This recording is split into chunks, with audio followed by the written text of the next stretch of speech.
Start now. Find out the right time. Good. Well, it's hard. Please take your seat so we can start.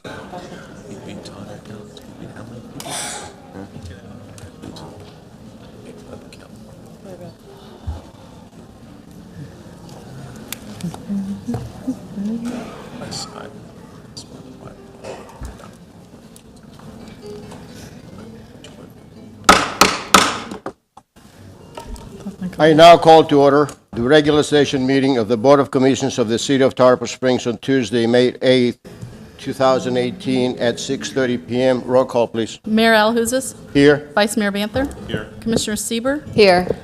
Commissioner Kikta, Here. Commissioner Carr. Here. Tonight's invocation will be given by Reverend Dave Parkinson from the Akron Connect. If you please stand and remain standing for the Pledge of Allegiance.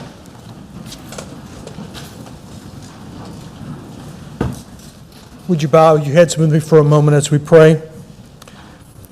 Dear Heavenly Father, we come before you this evening seeking your guidance and direction as we once again consider the items before us necessary for the ongoing betterment of our city. We once again would ask that you would give us strong hearts and clear minds, that we might make decisions that are in the best interest of this community. Thank you for everyone present here this evening, but we would especially pray for those in our community who are less fortunate. And especially we ask that you would care for our most vulnerable citizens, and among those are represented our young people and our children. Thank you for those that protect us, our police officers, our firefighters and medical personnel, those first responders who give daily of themselves for each of us who call Tarpon Springs our home. We pray for each member of the council seated here tonight. Give them wisdom, understanding, and guidance throughout the evening. All these things we pray in the name of the Father, and the Son, and the Holy Spirit. Amen. Thank you. I pledge allegiance to the flag Of the United States of America, and to the republic for which it stands, one nation, under God, indivisible, with liberty and justice for all.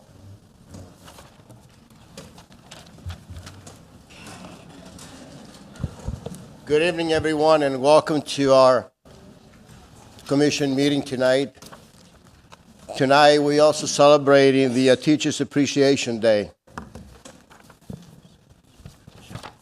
We're going to start with a special presentation, the Enterprise Village and 4.0 students, and now I'd like to turn it over to Michelle Manussi. Thank you, Mayor. As the Mayor and Commission make their way up to the stage, tonight our first item is we're honoring the following students who represented the City of Tarpon Springs as Mayor of Enterprise Village this school year.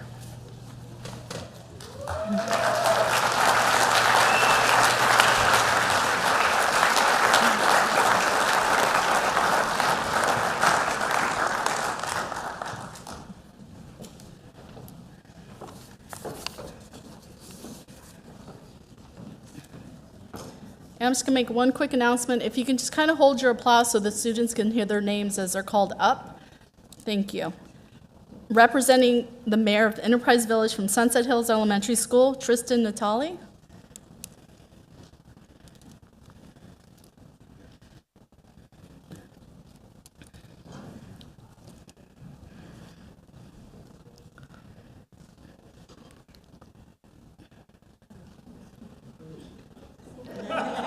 It's upside down. Mayor, it's upside down.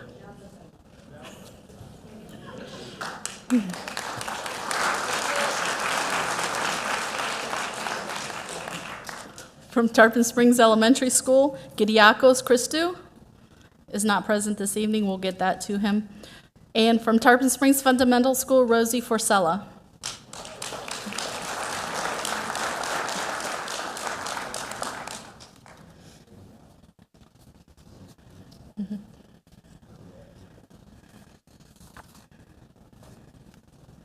Thank you, students. We now go to our next item, which is item number 2, and this is recognition of students that maintained a 4.0 grade point average or higher for the entire school year. We're going to be representing fifth graders from Tarpon Springs Fundamental School, Tarpon Springs Elementary School, and Sunset Hills Elementary School. And we will begin with Sunset Hills Elementary School. Bailey Aliberto, it's not here. Carson Darst.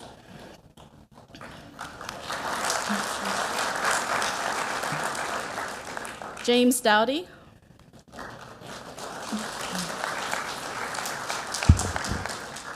Nicholas Cursiotis.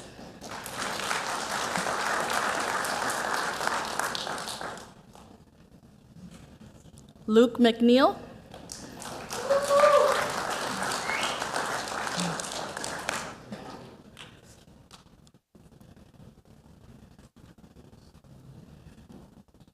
Tristan Natali.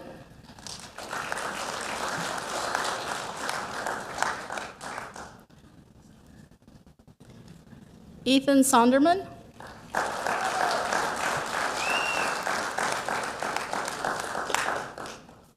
Daniel Suarez.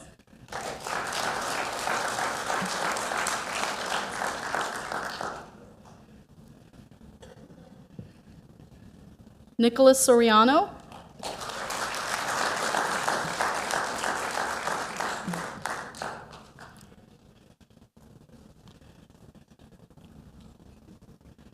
Eric Sweeney.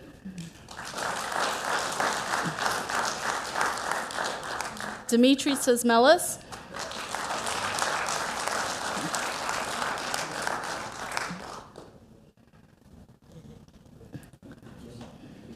Carter Volker. And Dominic Zoidis.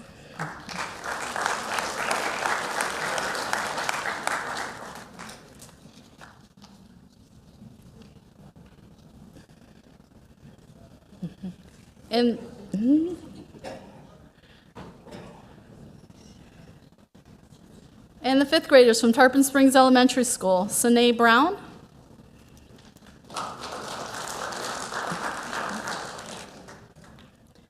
Evelyn Perez.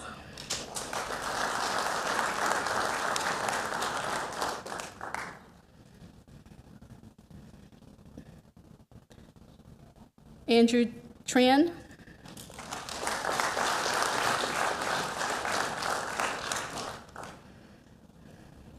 Nathaniel Tellen.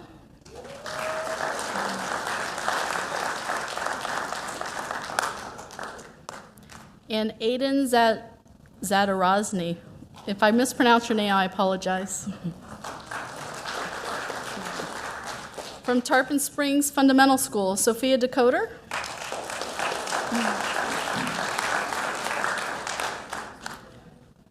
Samantha Hall. Marina Kamel.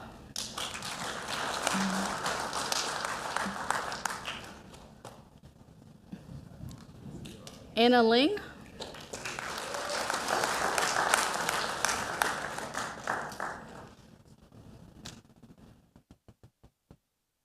Keegan Paez. Annabelle Roden.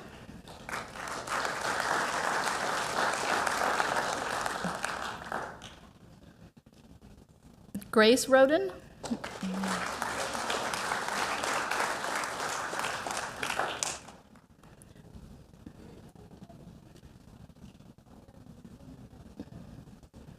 Micah Snare.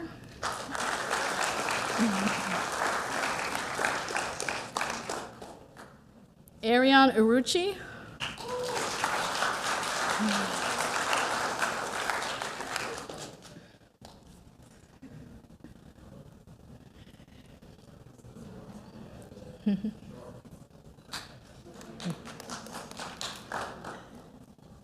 And Olivia Warticki. No, okay. And the eighth graders from Tarpon Springs Middle School, Raven Aliberto. Tila Burnett.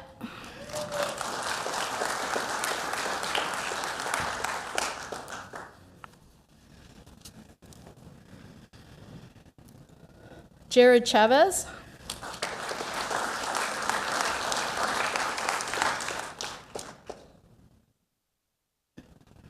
Isabella Sharon,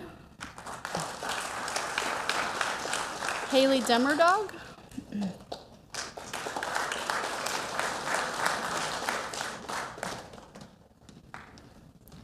Frederic DeCare,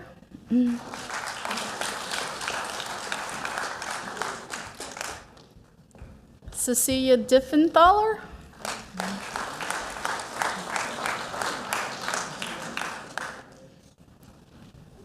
Marissa Giovinte,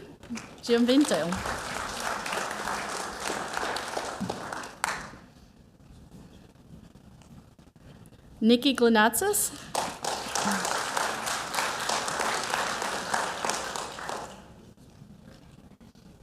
Acacia Hager, Summer Major,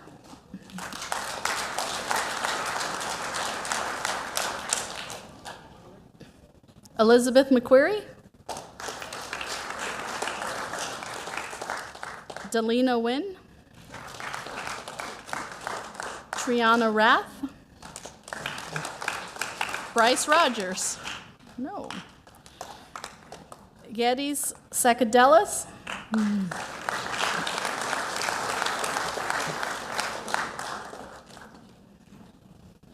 Ephemia Traquilas, Kayla Vasquez, Autumn Wax,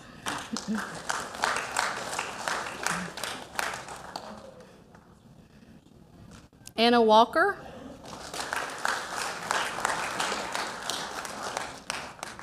Annalena Williams.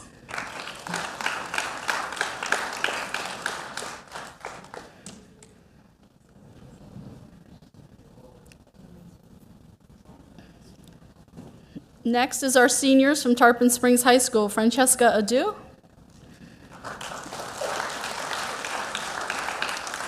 Denise Arlen, Isabel Aguilero,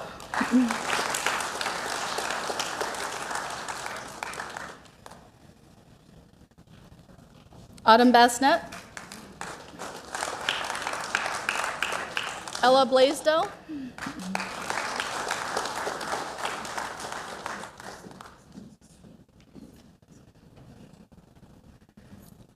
Samantha Brum, Hannah Citron,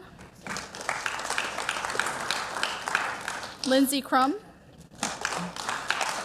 Alexander DeCoulis,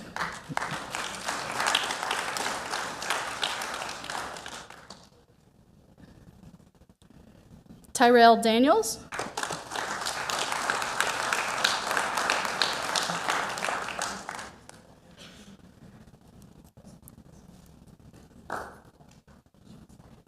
Skylar Ditterlizzy, Kaylee Dolzanek, Megan Dolzanek, Melanie Drobet, Clarissa Dubell, Leah Francis, Lauren Glass, Lindsay Gregson, yay!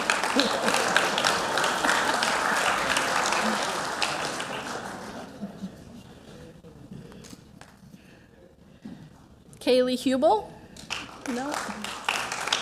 Verena Iskander,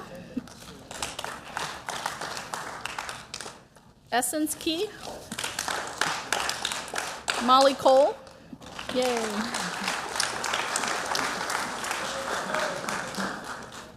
Heather Lark,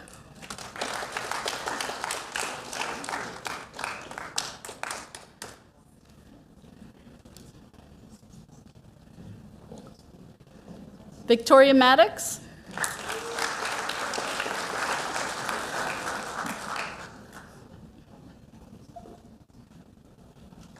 Grace McElroy,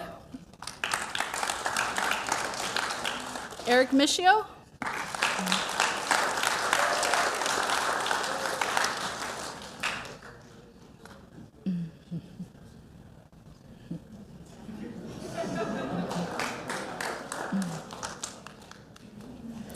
Kelly Milbrandt,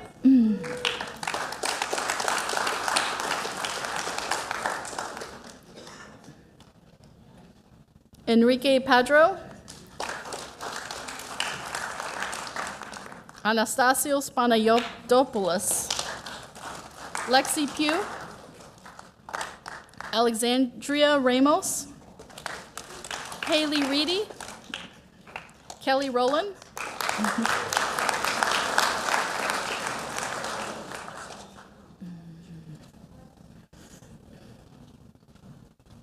Demi Sakulis.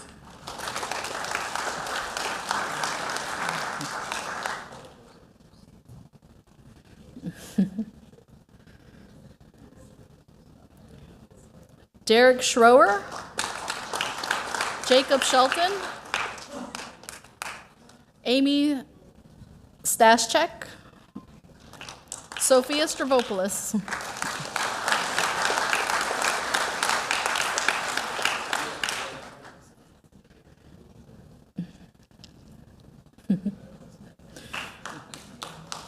Jacqueline Suiters.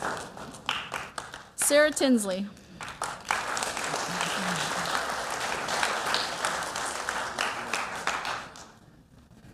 Sierra Tinson. Lillian Nye.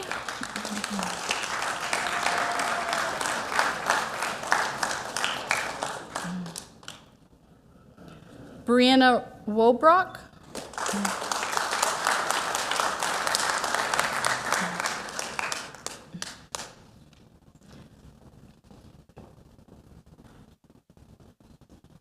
And Catherine Zeronius.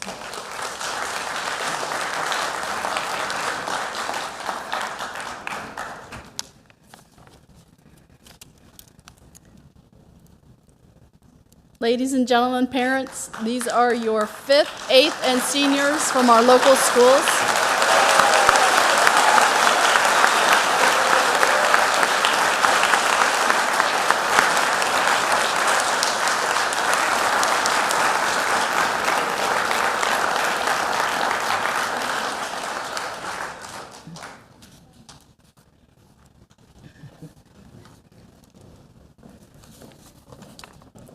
As the mayor and the commissioners make their way down back to the dais, parents, will be taking an intermission. You can pick up the children back at the pickup. There will be staff with them waiting.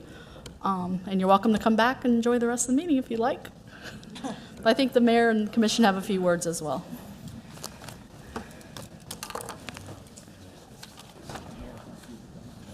No hadkiti ka man karoon tonight.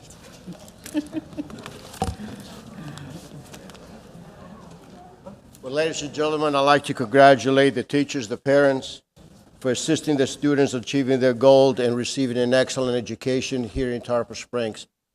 Most of all, I'd like to thank the parents for guiding them to do the right thing and guide them to be great citizens of Tarpon Springs. Thank you all. And we are now going to take a little break, a little intermission, so we can give time to the students to go back to their houses. So I'll see you in a few minutes.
Yes. How you doing? No. Doing well, how are you? Good. You guys are growing so much, I can't keep track of all you guys. Oh, yeah. Good thing. It is a good thing. We're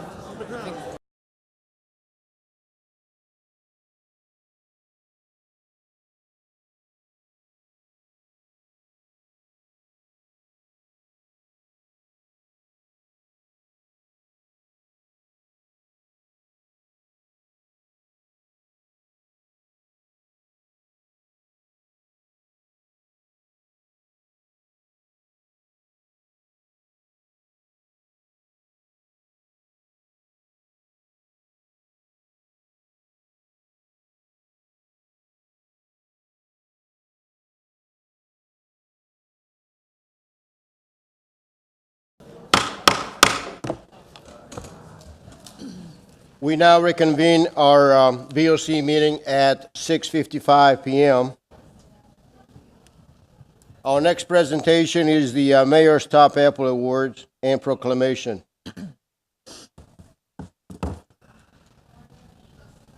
I would like to welcome you to the City of Tarpon Springs to the 8th Annual Mayor's Top Apple Award. And it's a special honor for me, for all of us, to have you here tonight to celebrate 6 schools of our area that receive an A grade. We are proud to continue to recognize our schools and to encourage academic excellence among our students and teachers. The Top Apple Award, it was originated in St. Petersburg by former Mayor Rick Becker, and it was adopted in Tarpon Springs by former Mayor David Archie. And it's my privilege to continue with this program and to honor our schools and our students for outstanding accomplishments. To qualify for the Top Apple Award, the school-based administrators, along with the students, staff, and parents, had to move their school up a letter grade or maintain an A based on the state accountability system. And now I'd like to take this opportunity to introduce some of the special guests that we have here with us tonight. Some of the people that couldn't make it, I think they got stuck in traffic. It was Representative Chris Prose. Dave Eggers from Pinellas County Commissioner is here with us tonight.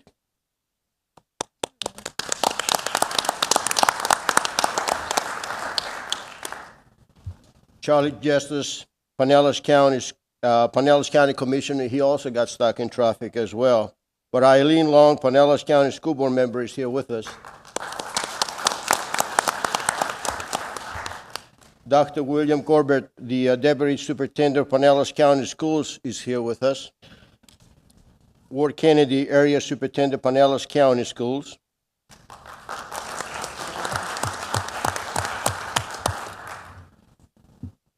Rod Davis, the Provost of St. Petersburg College of Tarpon Springs campus.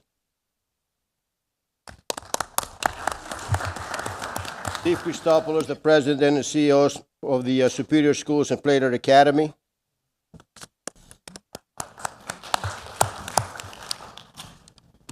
Robin Weichel, the former Pinellas County School Board member, and Ms. Validas, the Tarpon Springs High School principal, is here with us. I want to thank you all for being here tonight, and I'd like now to read the proclamation.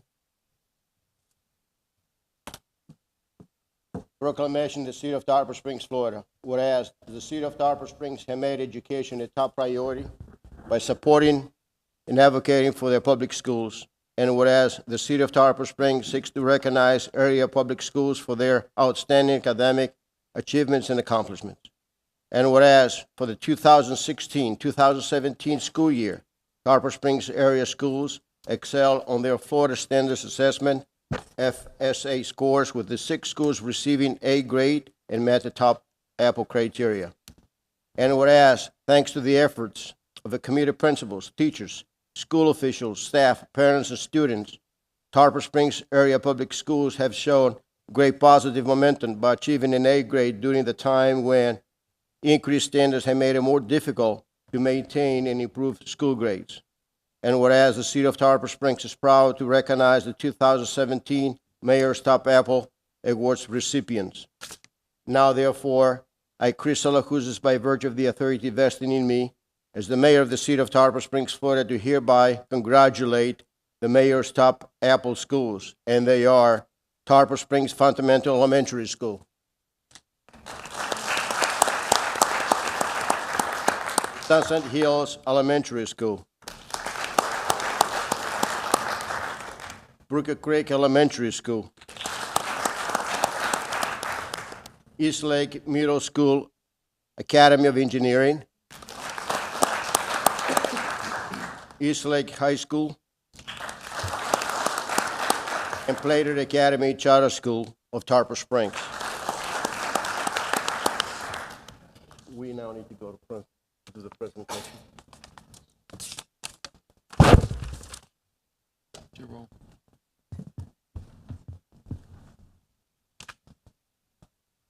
This evening, we will recognize 14 school-based administrators from 6 local area schools having an A grade. Each principal and assistant principal will receive a customized engraved marble apple. Each school will also receive a proclamation and a personalized banner to display with pride. The first school is Tarpon Springs Fundamental Elementary School, Dr. Elaine Miles, principal.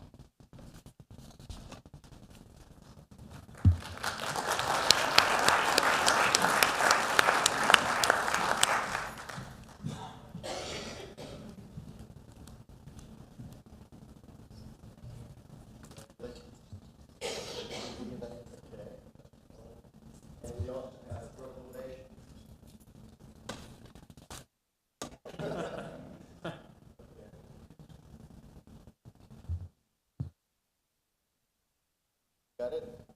Thank you.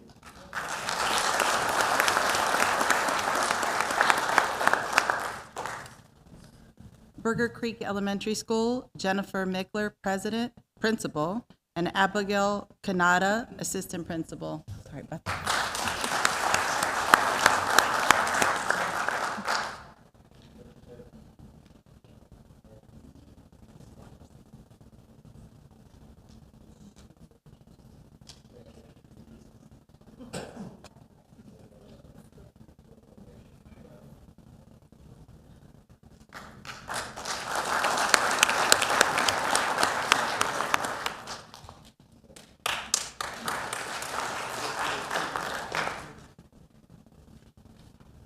Sunset Hills Elementary School, Johnny Crawford, principal, Julie Brewster, assistant principal.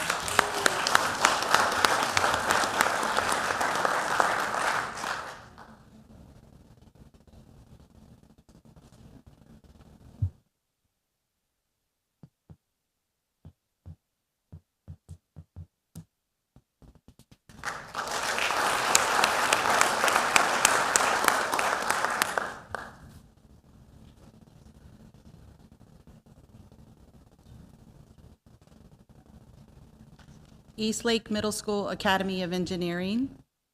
Lisa Stavropoulos will accept on behalf of Karen Huzar, principal, who's not able to be in attendance.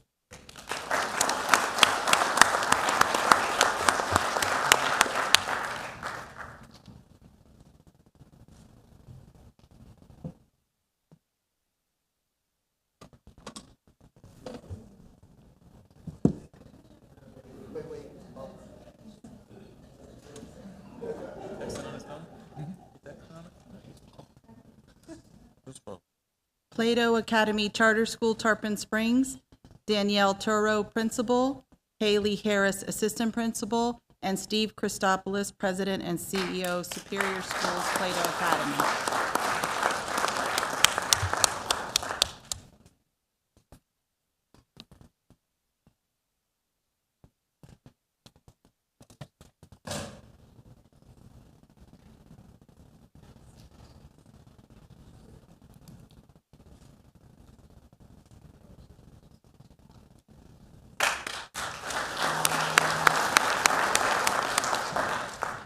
Eastlake High School, Carmela Haley, principal, Cindy Green, assistant principal, Sean Anderson, assistant principal, Dwight Lattimore, assistant principal, and Chris Toscani, assistant principal.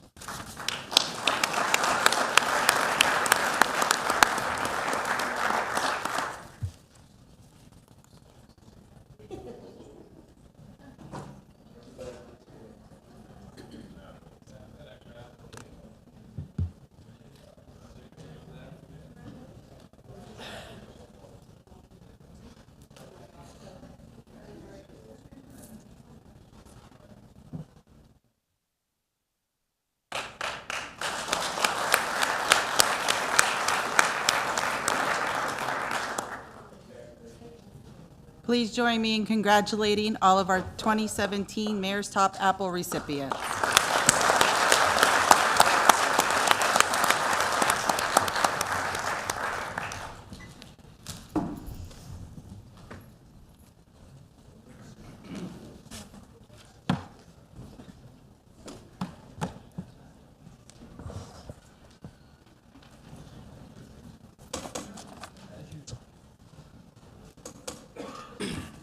Congratulations to the schools, to the principals, to the teachers, to the students, to the parents. It's always a pleasure to recognize the schools and the administrators, the students, the teachers for the outstanding accomplishments. And I'm hoping next year that we have more schools with A grade to be recognized. But I'd like to take this opportunity to thank the following sponsors for their generous donation for this event, and to recognize them with a certificate of appreciation. The first appreciation goes to the Innisbrook Resort, Mike Williams. Not here. The Huffman Architects, Mr. Huffman.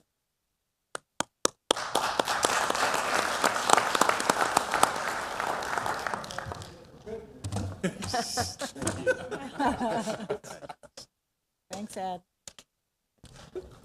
The Tarpon Springs Elks Club, Commissioner Susan Kichter will accept certificate.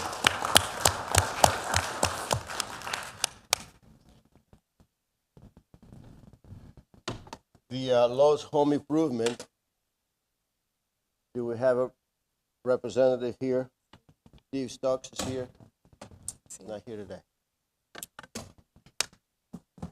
Florida Hospital, North Pinellas.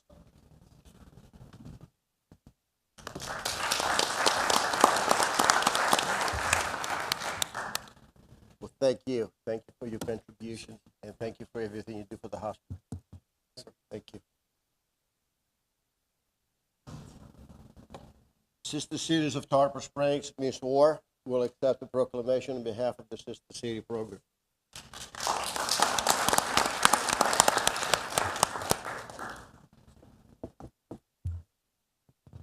Waste Management, George Talk, District Manager of Pinellas County.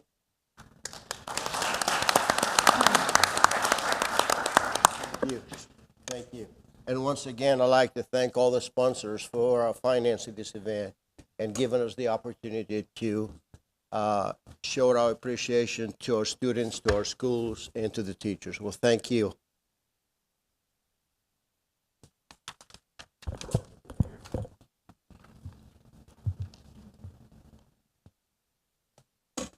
We are now going to the public comments of the items that will not be discussed tonight. If anyone has any comments, please come forward to the podium. State your name and your address for the record. You'll be given 4 minutes. Any public comments? Yes, sir. My name is Gregory Barnes. I live at 1281 Windy Bay Shoal in Tarpon Springs.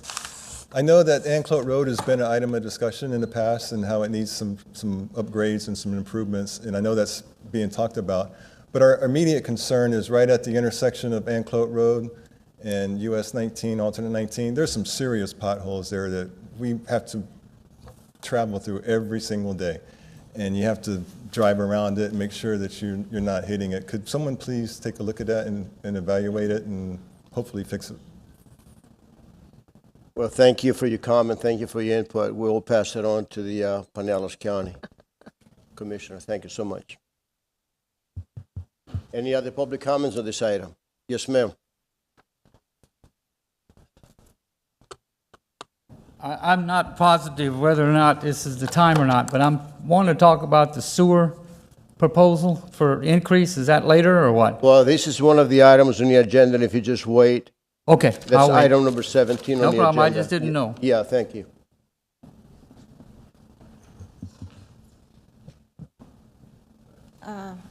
I have a question, if this is the right time, about the sewer project that is Would being you done. please state your name and your address for the record, please? Yes, my Thank name is you. Isabella Szepelska. I live on 1101 East Oakwood Street, Tarpon Springs. And I have a comment about the sewer project that is being done in our neighborhood.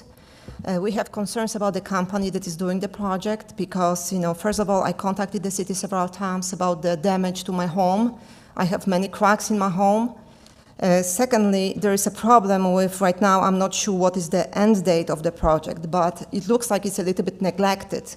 There is a partial sod being put, but only partial. No one is watering it, so it's actually being wasted.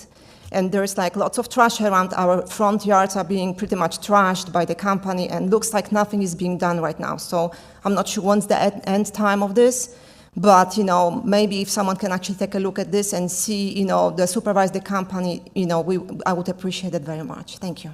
Thank you. Any other public comments on this item?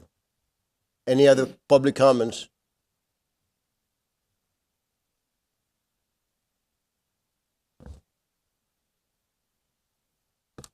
Yes, sir. I'm doing fine, thank you. Good. Good to see you.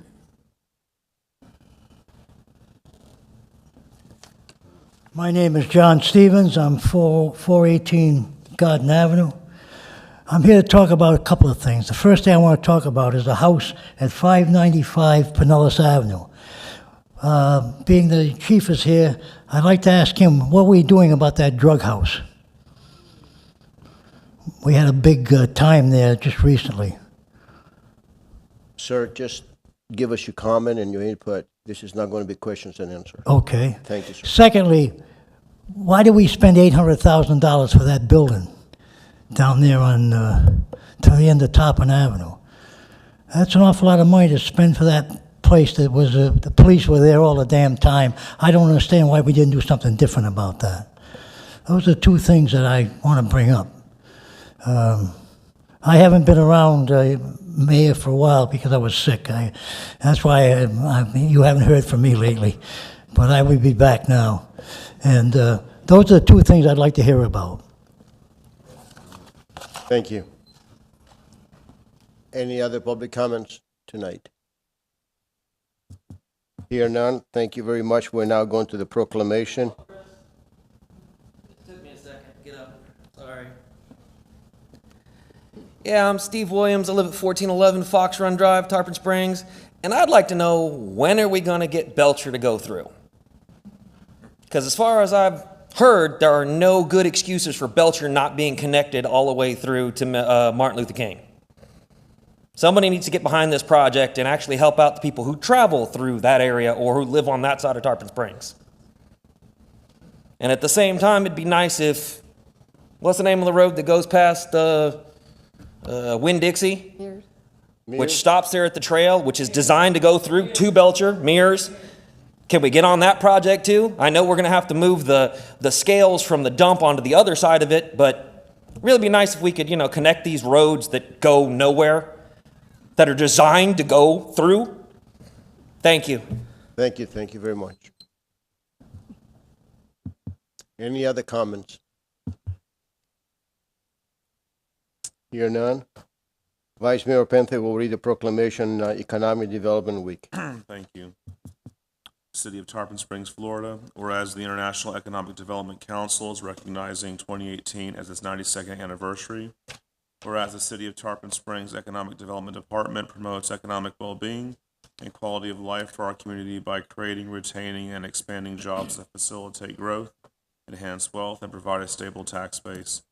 Whereas the Economic Development Department is engaged in a wide variety of settings, including urban and local, state, county, and federal governments, public-private partnerships, Chamber of Commerce, universities, and a variety of other institutions. Whereas the Economic Development Department attracts and retains businesses, develops a vibrant community, boosts tourism, and improves the services and quality of life in our city. Whereas the City of Tarpon Springs further commends the Economic Development Department and its staff for their hard work and dedication in promoting economic development projects and sustaining economic development activities in the city. Therefore, I, Vice Mayor David Banther, by virtue of the authority vested in the mayor of the City of Tarpon Springs, Florida, do hereby proclaim the week of May 7th to May 12th, 2018 as Economic Development Week. This will be received by our own Karen Lemons, Economic Development Director.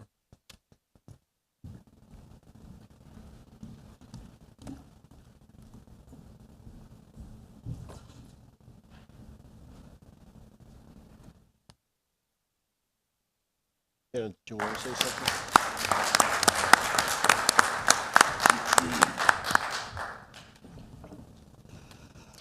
Thank you very much for the recognition, and thank you for all of your support year after year. It's a great city to work in. I want to encourage everybody this week, and not only this week, but every week, to support our local businesses and visit the great stores and restaurants and shops that make the city the place where we all love to live and work and play. So thank you again.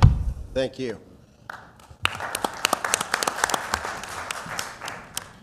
Are there any commission comments? Here none. Are there any public comments on this item? None. Commissioner Kichter, if you please read the next proclamation. City of Its office Tarpon is Memorial Day. City of Tarpon Springs, Florida proclamation. Whereas Congress and the President of the United States have designated May 15th as Peace Officers Memorial Day and the week in which it falls as Police Week. And whereas the Tarpon Springs Police Department and all law enforcement agencies play an essential role in safeguarding the rights and freedoms of our citizens and visitors. And whereas it is important for all citizens to know and understand the duties and responsibilities of the Tarpon Springs Police Department, and that our police officers recognize their duty to safeguard life and property and protect against violence and disorder. And whereas the Board of Commissioners of the City of Tarpon Springs, its residents and businesses wish to honor the service and sacrifice of all law enforcement officers, particularly those killed in the line of duty while protecting and safeguarding our nation's communities. Now, therefore, I, Commissioner Susan Kichter, by virtue of the authority vested in the Mayor of the City of Tarpon Springs, Florida, do hereby proclaim May 15th, 2018 as Peace Officers Memorial Day. And I believe Chief is here.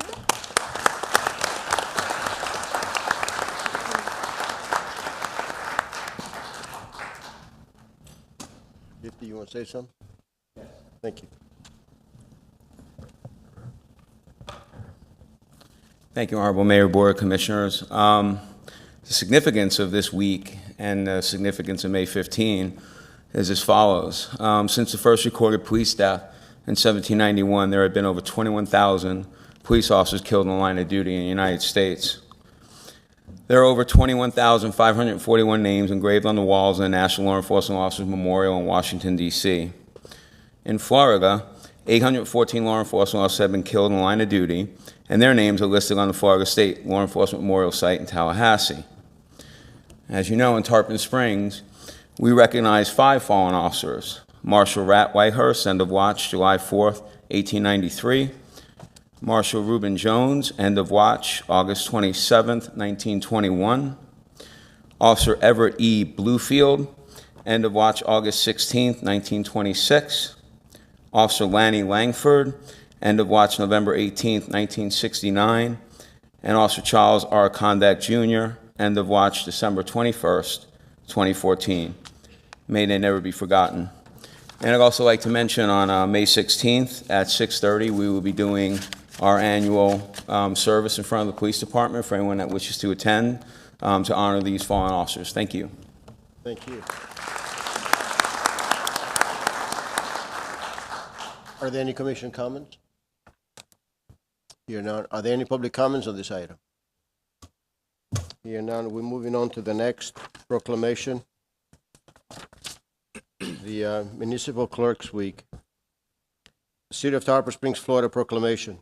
Whereas the office of municipal clerk, a time-honored and vital part of local government, exists throughout the world. And whereas the office of municipal clerk is the oldest among public servants, and whereas the municipal clerk serves as an information center on functions of local government and community, and whereas the residents of Tarpon Springs recognize the essential roles of our city clerk and deputy city clerk play in our local government, and whereas the mayor and commissioners commend our city clerk Irene Jacobs and deputy city clerk Michelle Manousos for demonstrating outstanding service and commitment to our municipality and our community. Whereas it's the most appropriate to recognize the accomplishments of the office of the city clerk and extend appreciation to our city clerk Irene Jacobs, deputy city clerk Michelle Manousos, and the office staff for the vital service they perform and their dedication to the city of Tarpon Springs. Now therefore, I, Crystal Lacuzes, by virtue of the authority vested in me, as the mayor of the city of Tarpon Springs, Florida, do hereby proclaim the week of May 6th through May 12th, 2018, as Municipal Clerks Week. And I'd like to thank them and congratulate them for the excellent service that they provided to the people of Tarpon Springs, to our customers, and to us, the BOC, the Board of Commissioners. They are excellent people to work with, and I'm very appreciative. Thank you very much.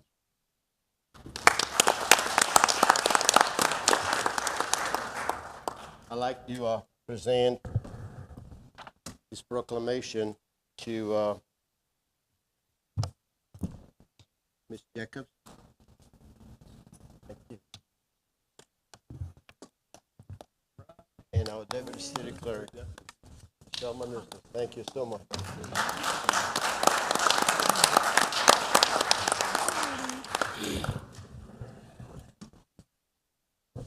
I don't know if our City Clerk and our Deputy City Clerk like to comment.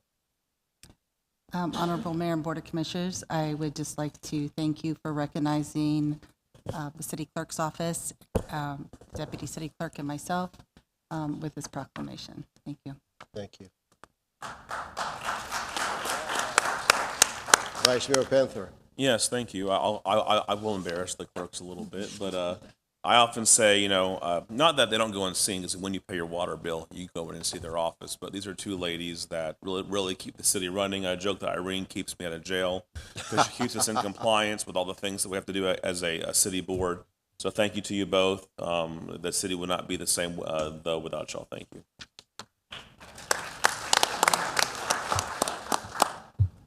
I just want to echo the mayor and the vice mayor and thank you both. I love you both too.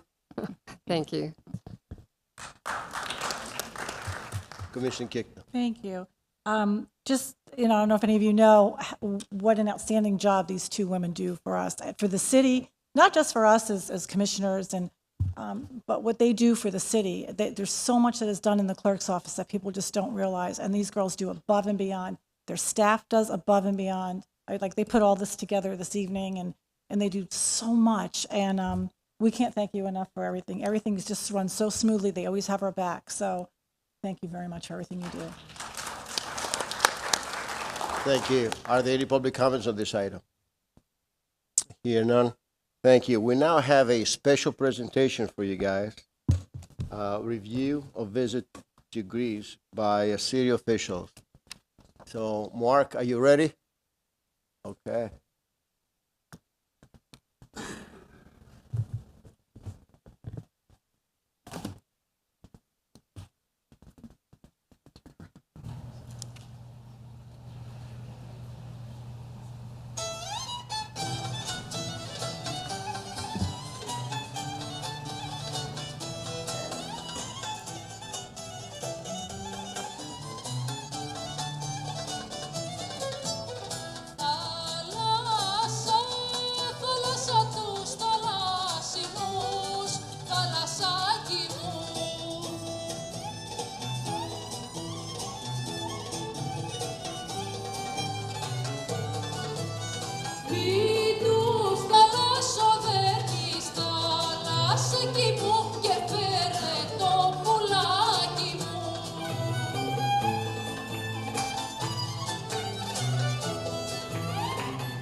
Our journey begins visiting our sister cities of Galimos, Simi, and Halki.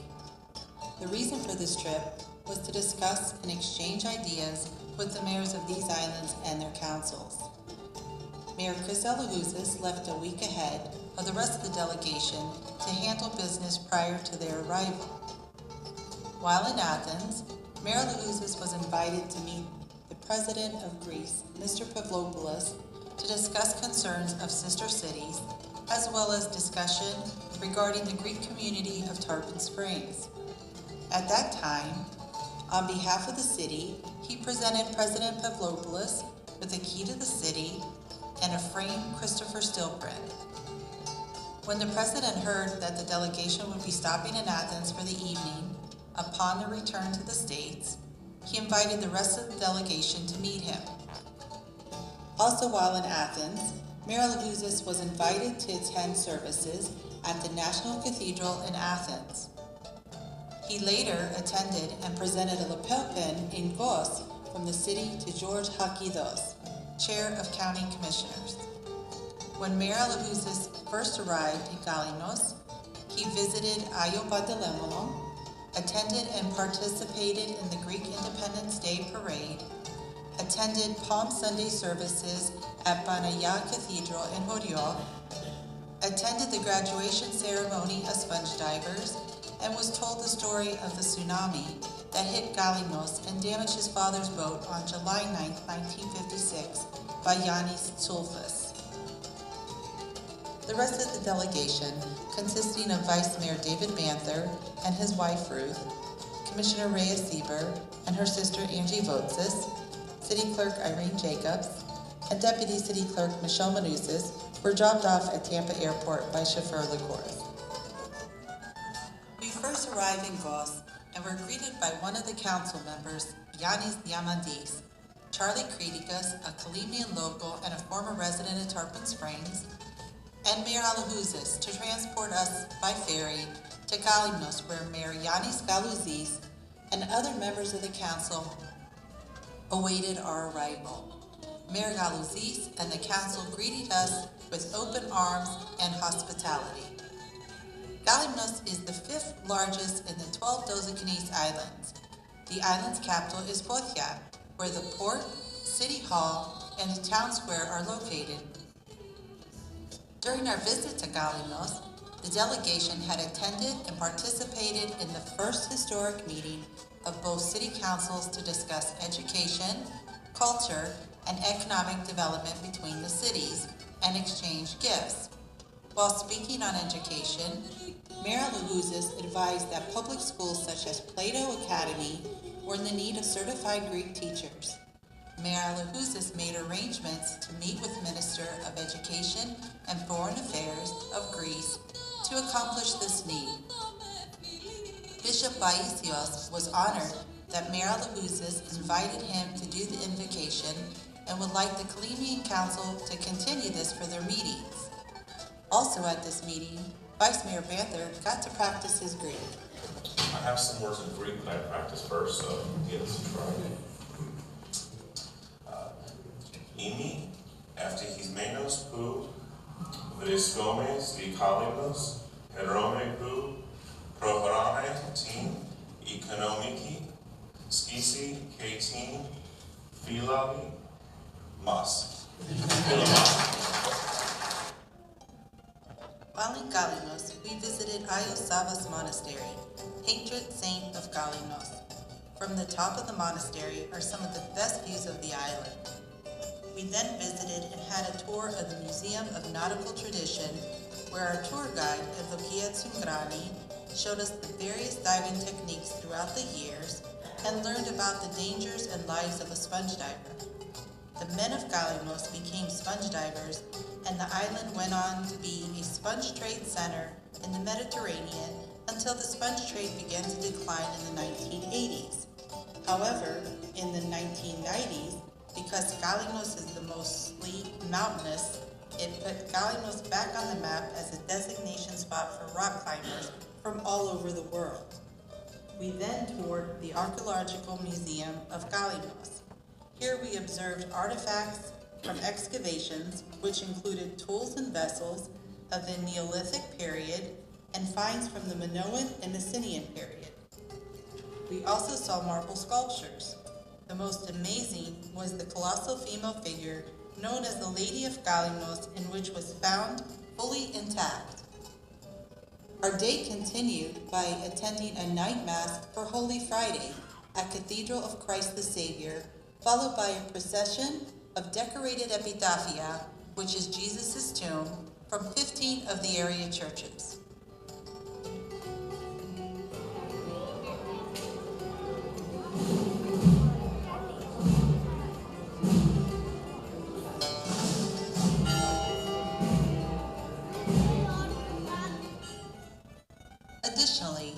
visit Calolino Island military premises, along with Bishop Baisios, visited Tarpon Springs Boulevard, had a traditional Easter dinner, and attended traditional Easter festivities in Galignos Central Square.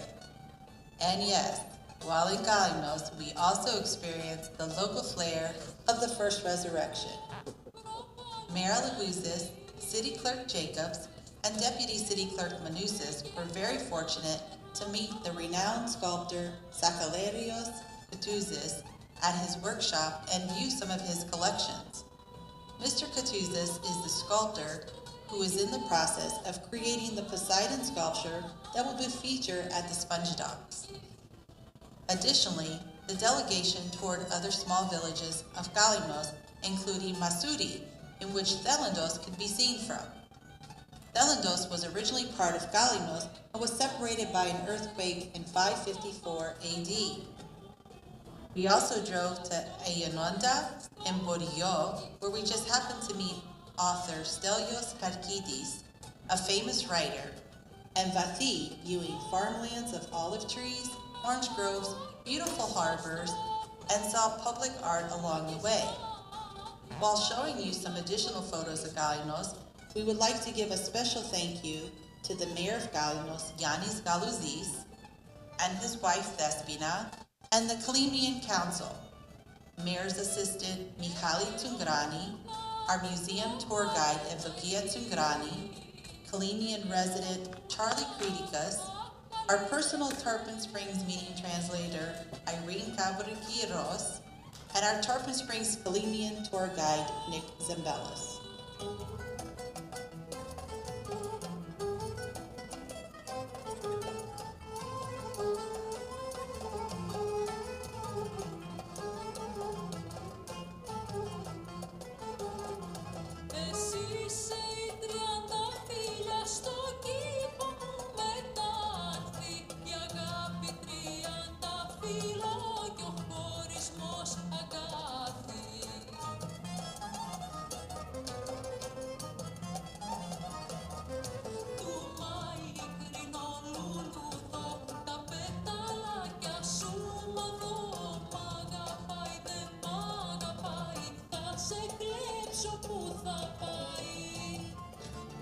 The delegation then left Galignos on Monday afternoon to our next sister city destination, Simi.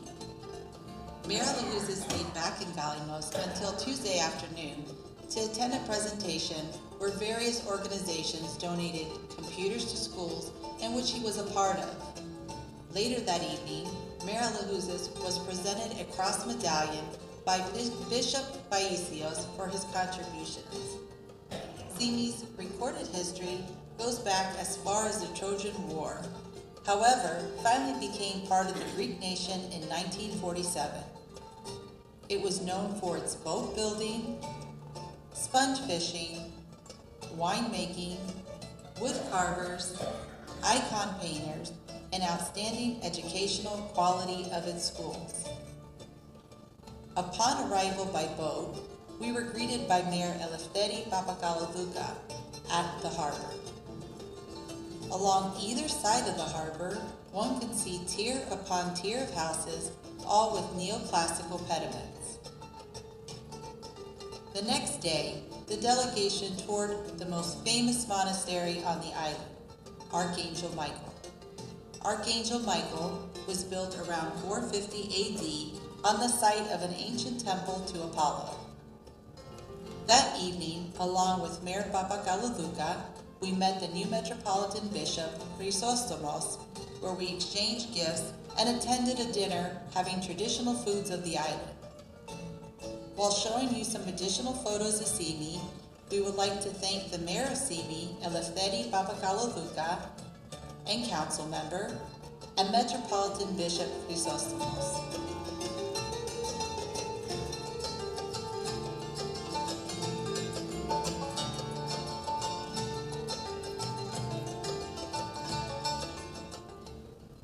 It was then a very early start from Simi to Rhodes to leave for our next stop, our sister city of Halki. We traveled from the port of Monastiraki in Rhodes by transfer, to the port on the other side of Rhodes, Gamero Scala, where the mayor of Halki, Mihaly Patros, surprised us. While in Rhodes, for a couple of hours, we had the opportunity to visit Old Town, which had shops and restaurants located in the exterior shell of an old Byzantine fortress. Then Mayor Patros escorted us to his island of Halki, which was an hour away. Upon our entry of the port of Halki, we were amazed by the residents who were present. As we disembarked from the ferry, we were given flower bouquets from school-age children in traditional costumes. Also on the docks were the mayor's wife, other residents, and local welcome guide named Petros, as we know him, FBI. Halki is a small island that also is part of the Doloknes Islands and is located very close to Rhodes. This is a perfect destination for peace and privacy and was designated the Island of Peace and Friendship. The generosity extended to visitors is humbling and made us feel as though we were part of the island's family. While in Halki, we toured City Hall, exchanged gifts, saw areas and structures donated or fixed by Tarpon Hakitises, visited the Tarpon Springs named road and monument, visited the schools, toured the original Halki House, toured St. Nicholas, the local village, visited the monastery, patron saint of Halki, St. John, and also visited the monastery of Bonomitis. While showing you some additional photos of Halki, we would like to give a special thanks to the mayor of Halki, Mihaly Patros, his wife Ioana, Councilman Livanos Roditis, dear friends Mihaly Perakis and Anna Levanu, and our welcome guide, Petros Yanu.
Left Halki early to meet with Prime Minister Alex Tsipras to discuss issues affecting our sister cities.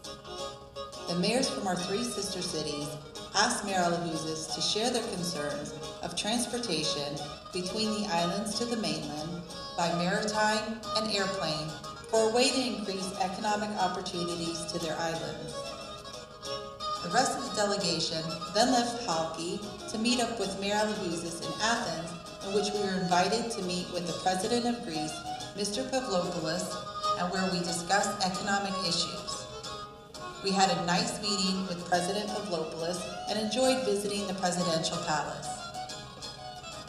The City of Tarpon Springs and its delegation representing Tarpon Springs would like to thank all of the mayors and representatives of our three sister cities, Kalimnos, Simi, and Halki, Prime Minister Tsipras, and President Pavlopoulos for their gracious hospitality afforded to us. It was truly an amazing trip and one we would remember forever.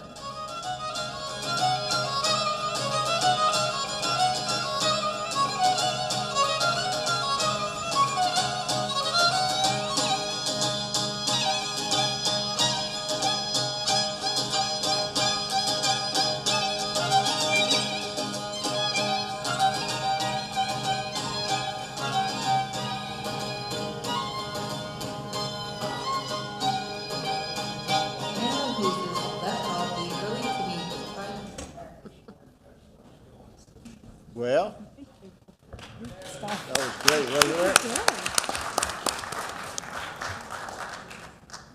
I personally like to thank the IT department and the clerk's office for doing this presentation. They did an excellent job, but thank you very much. I'd like to thank Vice Mayor Panther and his wife Ruth, Commissioner Receiver, her sister Angie, City Clerk Irene Jacobs, Deputy City Clerk Manusas for traveling to our sister city Kalymnos, Halki, and Simi. The trip was very productive.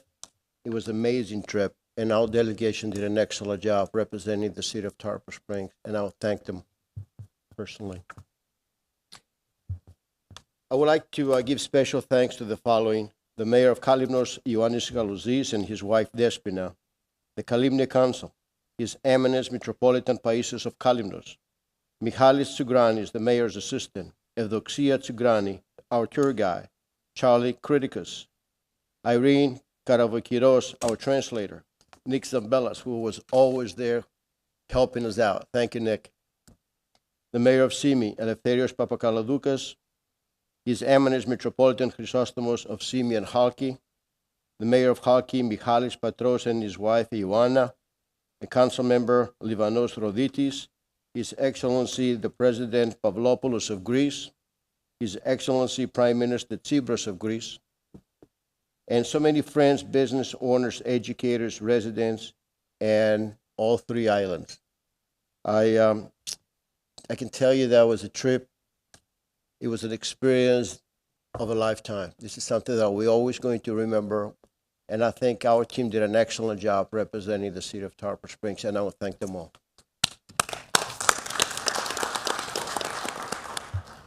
Vice Mayor Pempler, I'm sure you have something to say. Yes, thank you. Yes. I want to thank you, Mayor, for helping and initializing this trip on the tail of them coming here back a year and a half ago.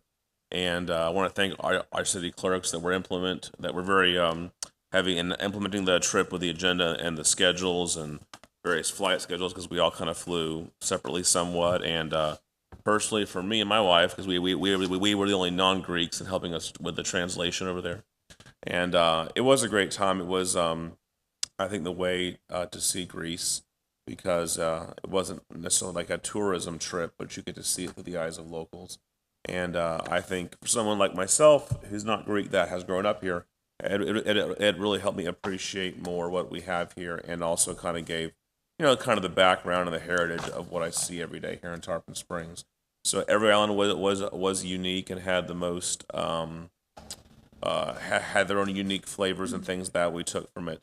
But yeah, I think everyone who was thanked in the video was very hospitable. I mean, it was very hospitable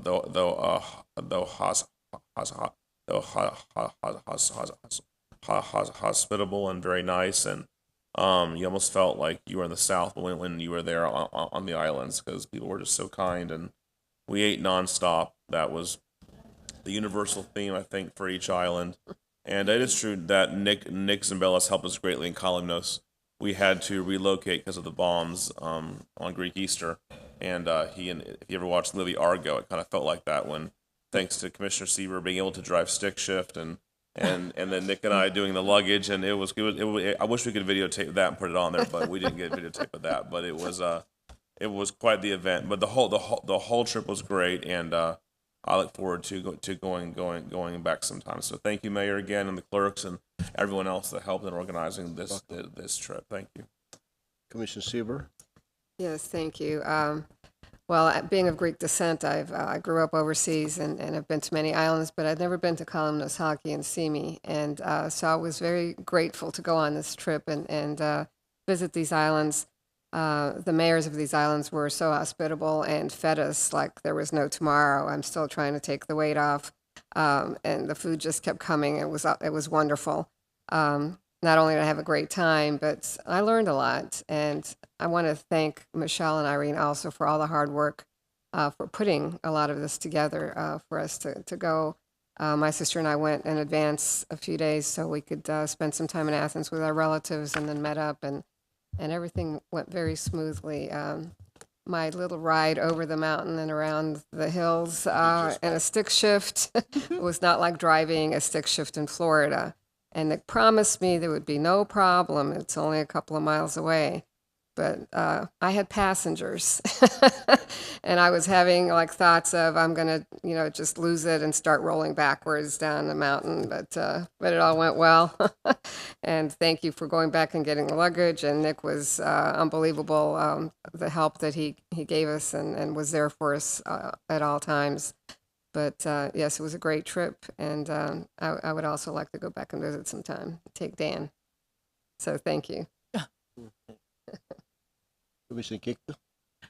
Well, I'm just happy you guys made it back safe, and I'm always leery about traveling far away. So it looked like an amazing trip, and I want to thank you all for representing our city. It looked like you had a great time. I know you had a very full agenda, so it seemed like you were extremely busy the entire time, but it looked like you also had a little bit of fun as well. So thank you for representing us. And I did want to thank Mr. Zambellis because I know you had really helped them out a lot while they were all over there. So thank you for your help with everything. It's good to have everybody home. And I was going to ask, how much weight did you all gain while you were there? 9 pounds. But welcome home. Thank you. Commissioner Carr. I gained some weight too while you guys were gone because we haven't any meetings, and so I just ate all night. I thank you for representing us for Tarpon Springs. I know we've got a lot of Greek heritage throughout Tarpon Springs, and it's great to see our commission represented over there. I just wanted to reiterate something that we talked about before the mayor and commissioners left, that this wasn't this was not funded by city funds for the elected officials. So if anyone is thinking this looks like a beautiful trip that the taxpayers paid for the elected officials, that didn't happen. I was not one of them I didn't attend, so I could stand on that and say we did not pay as a city for elected officials. But thank you for representing us all over there and everything you're doing. Thanks. Thank you. City Clerk Jacobs, do you want to comment? I'd just like to thank the mayor, vice mayor, and Commissioner Sieber for representing the city well. And I'd also, it was an amazing trip. I've never been to Simi or hockey before, so that was nice. And I personally would like to thank Nick as well for everything that you did for us in Galimnos while you were there. Thank you. Deputy City Clerk Manousis, do you want to comment? You sure? Okay, thank you. I just want to add one thing since she's not commenting. She's a selfie queen. A lot of those pictures were Michelle doing all those selfies. Thank you. Are there any public comments on this item? Nick, we want to thank you again. It was a great trip, and you made it so easy for us. We appreciate that. Okay, well, thank you very much. And we're now going to the item number 5, the Fire Station 70 replacement project. Bob Roberts.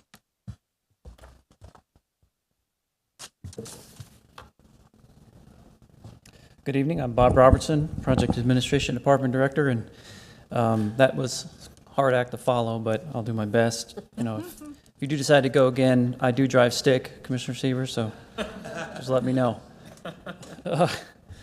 So this item for you is presented for your information and discussion this evening.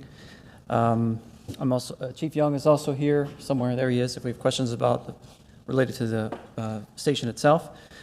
Fire Station 70 is located on Gulf Road. It's on a 0.4 acre property, and this approximately 4,200 square foot facility was built in 1977. This is way of background. Recently, the city manager was made aware of an opportunity to purchase a 0.85 acre property nearby, also located on Gulf Road. It's near the existing Fire Station 70 property. He asked me to initiate a conceptual review of the site for suitability to build a new fire station to eventually replace Fire Station 70. I had Cardno Engineering conduct an initial review of the site, which indicated that this proposed site would be suitable in terms of size for a new station. So based on that, we intend to move forward with a more in-depth analysis. including title search, environmental analysis, and geotechnical testing. If the final recommendation based on the results of that due diligence work is to move forward with the purchase, it would be presented to the BOC for final approval. So we're just here to talk about or present that we want to move forward with the due diligence work. And Mark, if you want to add anything, I'll just leave it for questions. Just a little backdrop.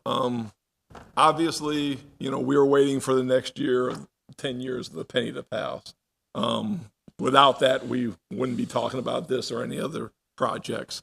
One of the things we knew that somewhere in that penny, probably estimated now, it's not a firm estimate, but probably somewhere around 2023, 2025-ish would probably be the time to start a design and looking at a new fire station. At that time, the fire station would be 50 years old. We just built a new one. So as we sit down as a commission within the next couple of years and start plotting out the 10 years of the penny, we know probably in the middle of that time, somewhere 5 to 7 years, give or take, that we may be looking at that. The concern obviously we have, and some things we learned from building a new fire station, is that location and the size of that land may not be big enough to do the fire station we want on. Now, there's also some things we may be able to go 2-story or do something like that in that property, but we don't want to get to a situation where 2023, 4, or 5, we're sitting there to design a fire station. We find out the present location is not big enough, and we're sitting there looking for land in 5 or 7 years. Obviously, that location on Gulf Road is a perfect location for that area and a fire station. With what land prices would be in 5 or 7 years, with the availability of that, it's just seemed like a situation that we need to look at and kind of bank the property as a government for that. If we needed that and if we weren't able to put it on that station, or if it was a better location, then we would have some land available to do that. Obviously, since we're maybe 5 or 7 years away, we can talk later about some different ideas of how we might want to use that property during that time. Obviously, right now we've got an agreement with a church to put a basketball court, but there's other options, parks and recreation. There's other things we could possibly do with that property in that time. But again, I didn't want, whether it's me, it probably won't be me or this board when it comes up, maybe some members, but we don't want to sit in a situation where we're looking in that time for land. If we have the opportunity to get this piece of land now, there would always be a use for it. If we decided we were going to do it, there'd be a use. But then if we come up with a situation because of the requirements of the fire station, the bays, and again, what we learned for what we needed at the new fire station, that we would have a piece of land ready to be able to do that with. So that's why we're looking, we are able to get a price that is under the referendum price. So again, if everything works out with the due diligence, we'll be bringing back to you. It needs a supermajority vote of the commission to purchase. We would be purchasing it with penny money. But again, there's about 4 to 5 weeks of study that has to be done to make sure the viability of it. But we thought it was a wise move to do and look at and to bring back for you to see if we wanted to do that. So that's kind of the backdrop. And right now, answer any questions, but, during the time, we'll be doing the study to make sure it's viable if we wanted to do that. Thank you. Mr. Licorice and Mr. Robinson, I want to thank you for bringing this forward. I believe this property will be very useful to the city, and I am in favor of purchasing this property. But however, I have some questions that I like to ask. First question will be what the appraised value is for the property. We need to know that. The appraised value of the property. The appraised value. The offered price is $249,000, which is less than the fair market value of, I think it was $263,000. Yeah. And when they purchased the property, it was $280,000 in that area of $280,000 when they purchased, I think, 2010. I know this is a premature, but I would like to have an estimate cost. What it will cost to build a new fire station on this property? And if we go, what's the estimated cost if we have to remodel and to enhance the existing station? If we can do it, how much that will cost? What other uses we can have for this property, including recreation, like Mr. Licorice had just mentioned. And we need to make sure that we do the highest possible quality testing to ensure there's no manholes in the area. No, but I think it's going to be very useful to the city of Tarpon Springs. Vice Mayor Panther.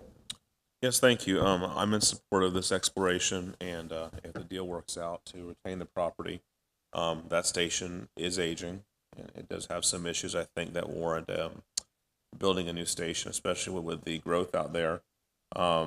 Originally, I thought the new piece was smaller, but I went on the property appraiser's map. It's bigger than our current piece, or at least usable because of all the trees on the current piece.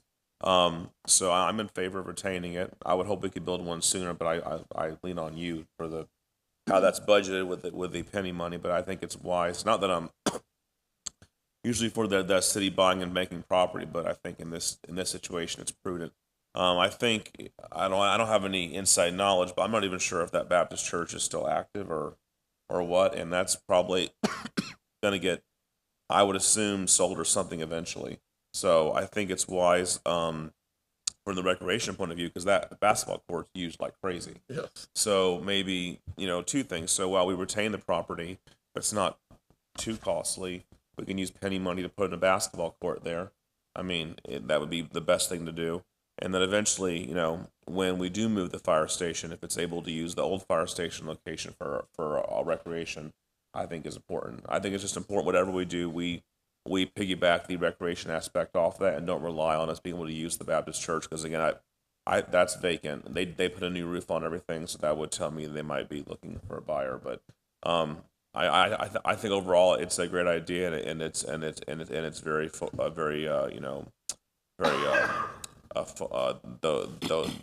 forward thinking, and I would be interested in what it is going to cost to build a new fire station. I realize that's an estimate, because what it costs today is going to be different than what it's going to cost in 2025. I'm fine with knowing what it costs to remodel the current one, but I'm not an engineer or a contractor. But from what I know, that's not possible. I will lean on you all to decide that. But bottom line, I'm in support of this, and let's use the penny money while we have it for this good cause.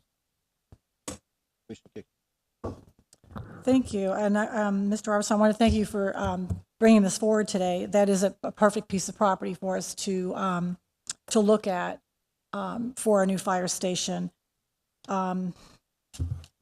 We do, and that area is growing so much that we definitely need to expand the fire station out there. Possibly with the old building, I mean, I don't know if we could look at putting a second story on or not. I'm not sure what the structure's like. So I know it is old, so I don't even know if that's possible. But maybe looking at that just to have another option. But even if we kept the old building and used it for a training facility or something, I know there's something we can utilize the old piece of property for, or the current piece of property for. So yeah, I think I think we should go forward and explore our options, and will you bring it back to us before you close on the new property? You have to vote and do a super majority before we can do the closing. Because I want to make sure, because we have because we all like just a few options, just to give us some options before. But I right now I support this, and I think it's a great idea. We should.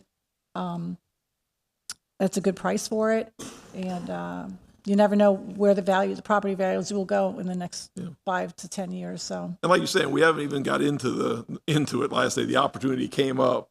I know with the Little League field, there's a piece of property that came up, and we waited a little too long thinking to expand the parking ability, and the property was gone, and now you can't get it. When this came up, we wanted to move on it, but we haven't talked about it. I mean, for all the training, that other building could be used for fire training. It could be used for other. There are so many, who knows in 5 to 7 years what you may put in the new building and what you may use that. I mean, there's a lot of fire, police, that type services, but we haven't even got into that part because we need to take advantage of this opportunity. But these commissions, as we go, have plenty of opportunity to decide what's going to be used, and it may be a way of how we construct the new fire station. There's other abilities to use that building for fire safety or fire services. Also, maybe a police substation out there in with it, and that other part. I mean, depending on what we can do with the building, all those options in the next 5 to 7 years can be looked at and decided about the commissioners. But like I say, we haven't even got to that portion yet. We just wanted to take an opportunity to lock this land, and if we could, so we have that option, like I said, and not sitting there trying to find it in the future. And what's the date on the contract? Oh, okay, on or before 6/29, so. Yeah. Okay, so we have a month or so. Yeah, it'll take about 5 or 6 weeks to do the due diligence, to get you all the information about the property that we've asked for, viability. It'll come back to you for a vote of whether to go to closing. Again, we need 4 out of 5 commission. We need a supermajority vote to go forward with it. That's required in the contract that you do. If you don't, then the contract's void and we move on. Okay, great. Thank you.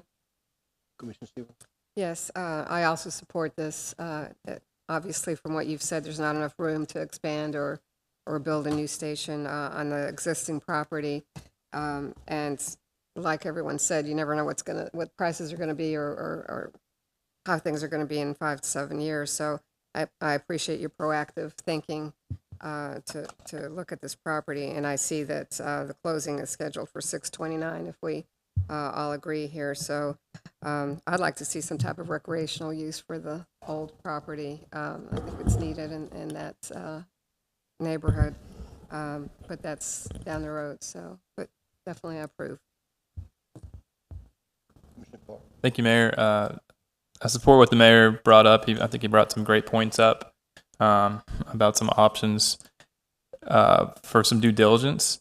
I would like, I think it's a good idea to look at this and be proactive and not having to look at the use of eminent domain to purchase homes to create a new fire station down the road. So with that, I think it is a smart and wise decision to be proactive in this approach. One thing I would like to ask, though, is really to have some type of evaluation done to see if this is really the best spot for the fire station. Although there's really no other land that I'm aware of that's out there. But to make sure logistically that makes sense. So, thank you. Thank you. Are there any public comments on this item? Please come forward to the podium.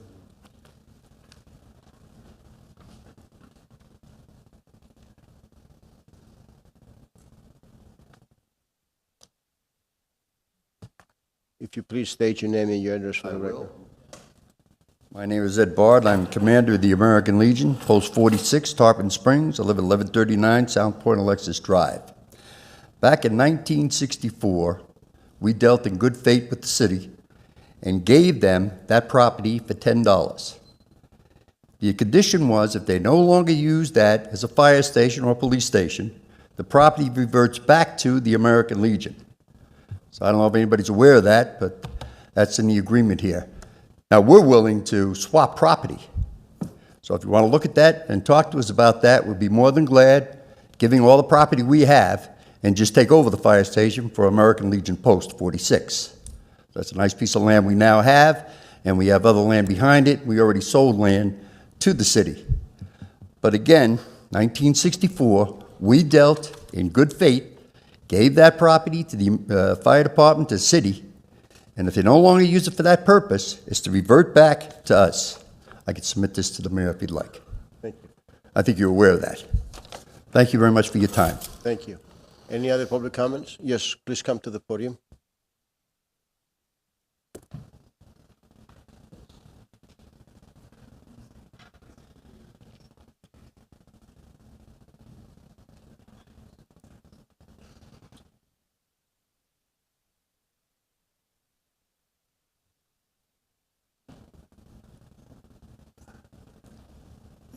John Stevens. I live off of Gulf Avenue, Gulf Road on Pinellas.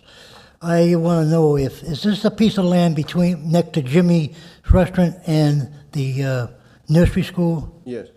Okay.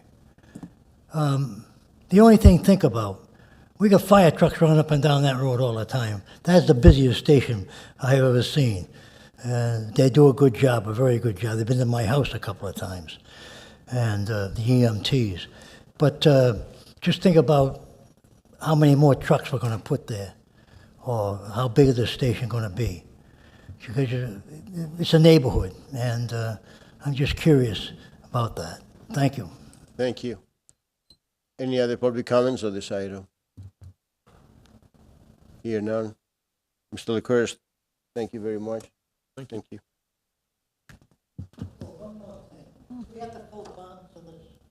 No.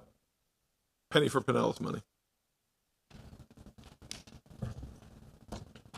We are now going to the item number 6, is the annual update of the local mitigation strategy.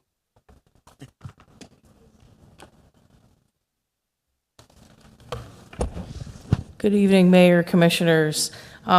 This is the annual update that we do once a year for the local mitigation strategy, and essentially is just updating the information that was adopted during the last update that was adopted in 2015. It's been placed on your website, and essentially what we're looking for is for you just to acknowledge the acceptance of that report, and it has in fact been loaded, so it's available for the community. I can answer any questions that you may have. Any commission comment? Questions? No. Are there any public comments on this item? Heather? Thank you. Number 7 is the newsletter for utility bills. Mr. Licouris. Yes. As many of you who've been around a long time know, I've been reluctant to put things in utility bills. The reason is because one of the first class I went to as city manager, they taught a class on discouraging that because it tended to be a thing that people just threw away, didn't take seriously. And one of the things that are put in utility bills are regulatory things, such as the notice about the water rates, different things with the water and that. So those weren't thrown away. They talked about not doing it, but it's got to the point we did do one, and I think the sample is in here. We did do one recently. And it was a time of hurricane. It was a penny for Pinellas update that we did. Commissioner Carr had sent me an email about looking at this again with some ideas. I know I've talked to some of you on the board about doing this. With our new system and the new company we use for the utility bills, it's kind of changed the game. It's made it a lot easier. It's probably cut the price in half to do this. And really why I can bring this to you and what we were hoping to do is have that situation. You see a copy of what it's going to cost us now. Every time we do one of these, they go out, and to go out, it takes a full month cycle to do two-sided copies, $752. That price, when we were looking at it before, was in the $1,600 range. But with this new company and their capabilities, it's cut it in half. So what I'm bringing you to look at is something we're thinking of doing, probably starting out maybe quarterly. We can't do it within cycles. We have regulatory, for instance, these last 30 days where we've been advertising about the rates. We couldn't have put it in then, but we finished the cycle of that. So probably the next cycle we're looking at is probably the June cycle to get this in. As you can see from the draft that Judy's been working on, we've still got some space in there. Some of this is some information that Commissioner Carr suggested. Some is what some other commissioners on the board. It also tells about the budget calendar, upcoming events. Obviously, our constant search to find advisory board members, but as we're finishing up in the next 2 weeks, and if you endorse this idea, this is a sample with some cleaning up and with some more information and some more space that you have to do the first cycle of it. We think we've got some money in our advertise. We've got some money to do this, so at least once or this time, maybe once before the end of the budget cycle, and we'll incorporate it into the budget coming up to do this. So any ideas, any comments, hearing support for it, we'll probably be launching it coming up in the end of May, June cycle, and get the information out to the residents. Thank you, Mr. Licouris. This is a great idea, and it's very important that we inform our residents. And I want to thank you, Commissioner Clark, for suggesting. You're welcome. Any commission comments? Commissioner Clark? Commission kicked second comment. I'll answer it anyway. Thank you. Okay, so Mark, you're saying that if we do it quarterly, it's 700 and how much a quarter? Each time we put it out, it's about $750. Yeah, again, like half the price. Yeah, I think monthly would be too much. Quarterly is probably a great idea for this, just to get information out to the residents. A lot of people don't watch us on TV. They don't do social media. They're not. This is, I think, is a great idea, just to get some information out. Again, quarterly, I think, is a good option for now, and if we feel we need more at some other point. But so Judy would be in charge of putting all this together? Yes. Okay. So if we have some ideas, we can, Yes, we probably got about 2 more weeks to add to this, do some changes, so. and it's so- front and back? Yes. Okay, great. Utilize both sides of the paper with again, with this new company we have and their ability, the prices got down, the ability to do 2-sided copies is occurring, so it was a very good contract that we entered into and really makes it more feasible for us to do this. Yeah, good. This is a great idea. Thank you. Vice Mayor Panther. Yes, thank you. I want to thank Commissioner Carr as well for spearheading this idea. It never made sense to me. I mean, it made sense. I mean, Mark explained in private the financial side of it, why we never put stuff in our water bill. So I'm glad it's come to a time where we can. I don't throw mine away. I get 3 water bills and I check every one because they auto draft. So and people read it. I assume most of the audience isn't here tonight because they got no notice in their water bill for the storm sewer thing. So I do think it works. Just I ask, as we see here, that we get the draft in time for us to review it in case we have any input on that. But I think it's a great idea. So thank you very much. And you reminded me, we're trying to work on a way that the people who don't get water bills in the mail, we're still IT's trying to work out a way that we're able to get it to those, because there is a growing number. It's not big number, but the number is growing of people who don't get it electronically. So we're going to still try to work on the way of how we get this to them also. So, Commissioner Carr. Thank you, Mayor. City Manager, thanks for bringing this before us to discuss. Obviously, the key concern here was communication to the residents on what the City of Tarpon Springs is doing with the budget. We have a large budget that we spend a significant amount of money each year. One of the things that spurred it, I've had residents that would come up to me and say, "Don't forget about us," in different parts of the town. And I'm sitting there pulling my hair out. I'm like, "We're not forgetting about you. We've got projects all over the town." But one of the concerns is that they don't know what the projects are. Maybe they don't know what the past projects were. They don't know what the upcoming projects are, or even the ongoing projects. So one of the things I would like to see is a little more information about that. There's a nice link to get a detail about all the upcoming city projects, but I think it would be nice to highlight a few areas just to focus on some of the projects that we did do in the past, and maybe the next quarter focus on the projects that are currently going on and the projects that are upcoming, or even some big vote discussions or large budget items that are approaching, because it's not our money as the board, it's the residents' money, and it's important that we are good stewards of this. We do have also a local newspaper which covers a good amount of our meetings, but it's good to inform our residents too, that they know what's going on here at City Hall and at our meetings. So I'm excited about this overall, and I'm not sure if anyone knows this, but we have listed 17 parks on our draft here. And if I were to survey, I think most of the town, I think they'd be pretty surprised to find out that there's that many within Tarpon Springs. So any way we can continue to educate and inform our residents, I'm completely for that. And thank you for bringing this forward. Just to add what Commissioner Carr just said, we also have the information about the projects on the website. If you go down on projects, you click on that, you're going to see all the projects that we have. We have like 72 active projects at this time, and every Wednesday it's an update on that. So you'll see real-time information. Commissioner Sipp.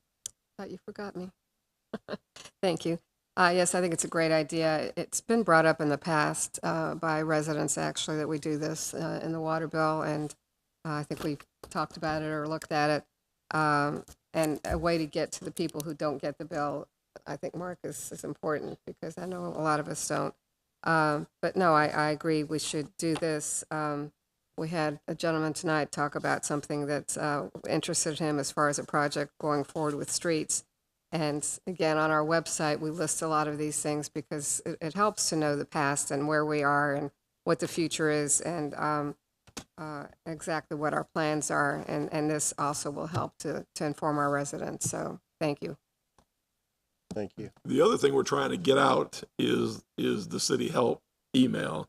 That's why we feature. I know the draft is covering it, but as you saw tonight at public comments, some people came up with questions. Really, public comments needed for you to make statements, not those questions.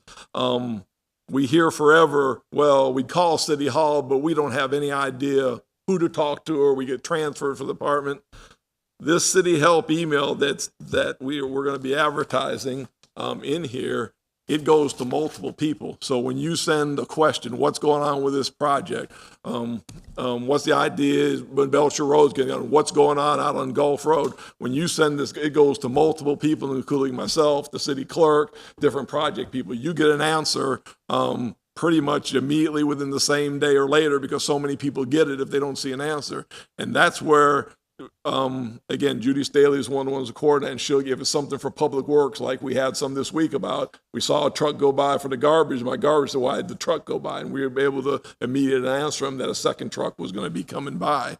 So that's another thing we really want to get out, because if you don't know who to talk to, see something going on, or want to know something, but just don't want to get, I don't know who to call about this, a simple email to that website, and you can get your questions answered anytime, and usually it's a pretty immediate response, same day response.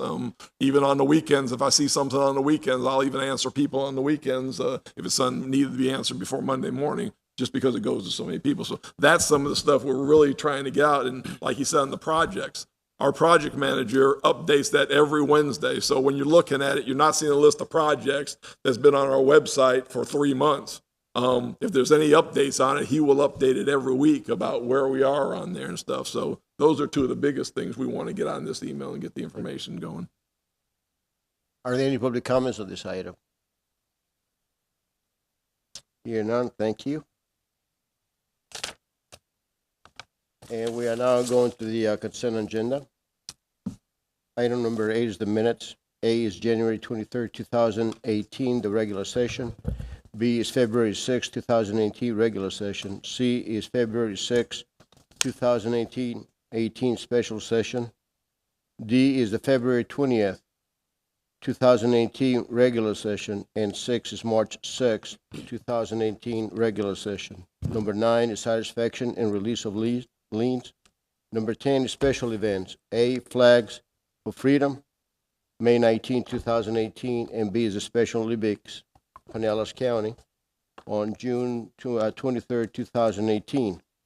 Number 11 is the award bid, number 180085-B-RS, manhole rehabilitation.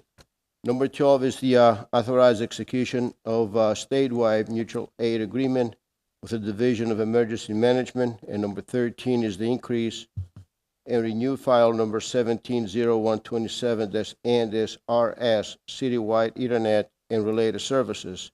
Number 14 is reject all bids submitted for bid number 180047-BCM, Hibiscus Street and Pine Street drainage improvements. Number 15 is the RFP number 180089-PRS, supervisory control and data acquisition, SCADA system programming, preventable maintenance and repair. Any items that you like to pull? I have 14. 14 that you like to pull, okay.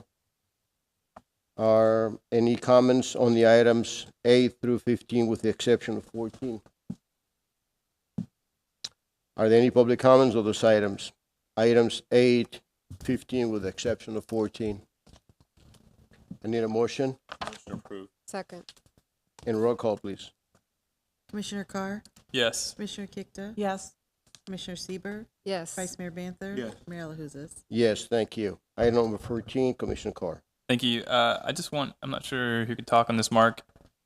If there's a need for the drainage improvement in this area, I know the quote came back double of what the estimate was. What's the plan to address this? Is it next budget season, or what? We're immediately going. We want to take a look. We want to take a look at why.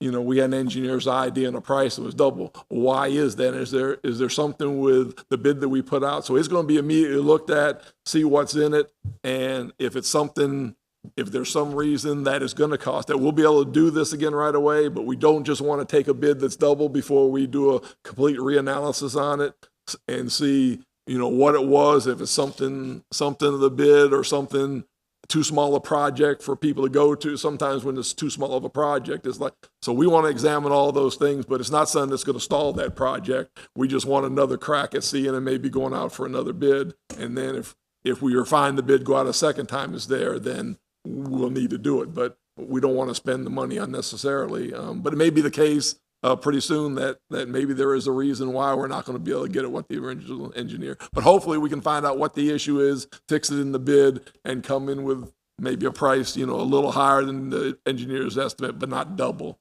So it's not stalling. It's going to be immediately done again and try to see where that is. Okay, great. Thank you for answering that. Any commission comments? Are there any public comments on the item 14? Here none. Chair will entertain a motion on the item 14. Motion to approve. Second. And roll call, please. Commissioner Carr? Yes. Commissioner Kikta? Yes. Commissioner Sieber, Yes. Vice Mayor Banther? Yes. Mayor LaHousas? Yes. We now go into the item number 16 as the ordinance 2018-11, the application 1803, Paris annexation. This is a second reading. The city attorney will read the ordinance. Ordinance number 2018-11, an ordinance of the City of Tarpon Springs, Florida, annexing Lot 9 and Lot 10, Block A, Highland Grove Manor subdivision, according to map or plat thereof, recorded in Plat Book 45, page 8 of the Public Records of Pinellas County, Florida, consisting of 0.37 acres, more or less, of real property located on Jeru Boulevard and Section 1, Township 27 South, Range 15 East, providing for findings and providing an effective date. Has been a second reading of ordinance number 2018-11. Thank you. Staff report. There's no additional information, and since we had a first reading and a full hearing at that time, unless you have any additional questions, there is no new additional information. Are there any commission comments? Are there any public comments on this item? Here none. I will entertain a motion. Motion approved. Second. And roll call.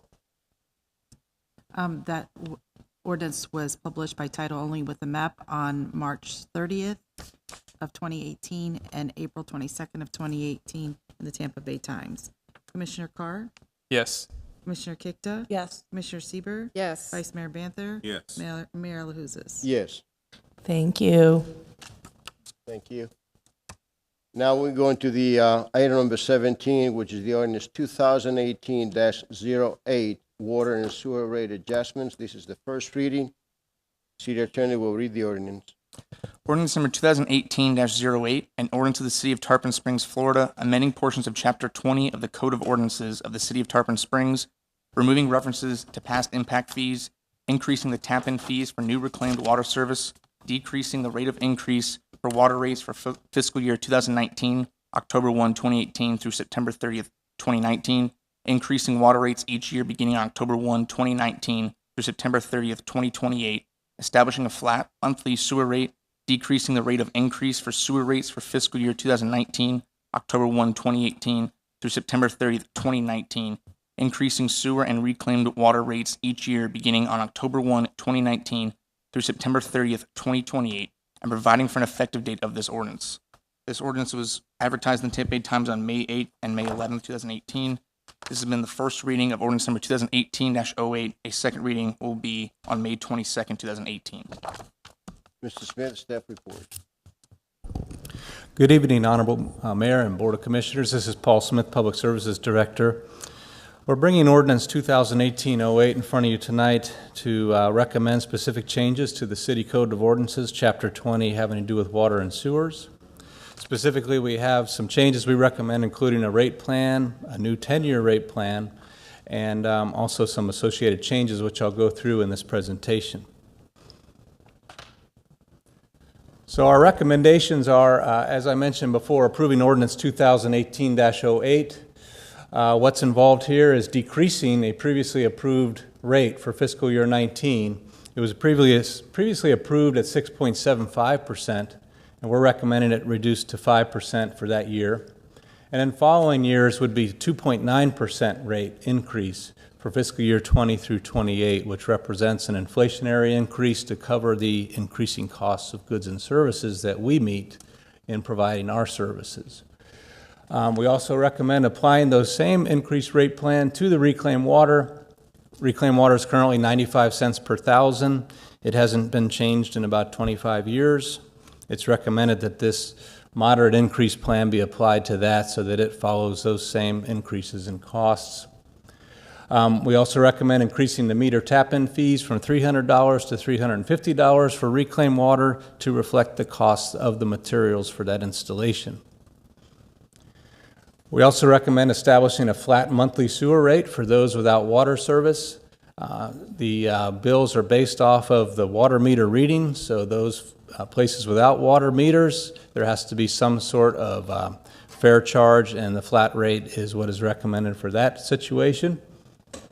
And also there's some miscellaneous administrative revisions. There's outdated references in the current ordinance going back to 2003 that we want to eliminate to make the ordinance easier to read. And there's also some other items similar to that. We're requesting an effective date immediately upon adoption. I'm going to ask Finance Director Ron Herring to talk about the timeline associated with what we've been working on so far. Good evening, Mayor and Commissioners. Ron Herring, Finance Director. I thought I'd just go over a couple slides on the timeline and some financial highlights. And the timeline started back in January with the study being started and working with the city staff and the consultant. And then the study, once put together, was presented to the Budget Advisory Committee on February 8th, 2018, and they gave their approval to the plan. The study was then presented to the Board of Commissioners on March 20th, 2018. The notice of public hearings on the water and sewer rates to the utility customers was in April 2018 utility bills, as required by Florida Statute 180.136. In their utility bills, they got a little flyer in there. It said, you know, when the public hearing dates are, and it also had a link to the website so they could see the March 20th, 2018 presentation. And then the hearings that were on the flyer that went out are tonight, you know, May 8, 2018, the first reading of the ordinance on 2018-08. And then May 22nd, 2018 will be the second reading of ordinance 2018-08. Some financial highlights of the plan. It funds $58 million of CIP, that's capital improvement programs, from 2018 to 2028. It ensures an unrestricted fund balance above the 25% minimum requirement, our fund balance policy for the water and sewer fund. The debt service coverage is above the requirements for, since we have a bond and the bond service, the bond covenants. No financing is required for the $58 million of CIP. And it, as Paul was saying, it reduces the rate of increases, even the previously approved 2019 increase from 6.75% to 5%. And some highlights of the CIP of the $58 million. It provides the necessary funding to invest in infrastructure rehabilitation, replacement, and maintain the efficient operations of the water plant, the sewage treatment plant, and the lift stations. And some of the key initiatives are the water plant replacement, $8 million, sewer line maintenance and repair, $3.5 million, lift station rehab, $2.2 million, future water wells, $1.6 million, hydrant improvements, $1.6 million, sewer expansion, $1.6 million, reclaimed water expansion, $1.5 million, solar energy improvements at the water plant, $2.5 million, and Beckett Bridge water sewer lines, $1.1 million, for a total of $23.5 million of the $58 million of CIP.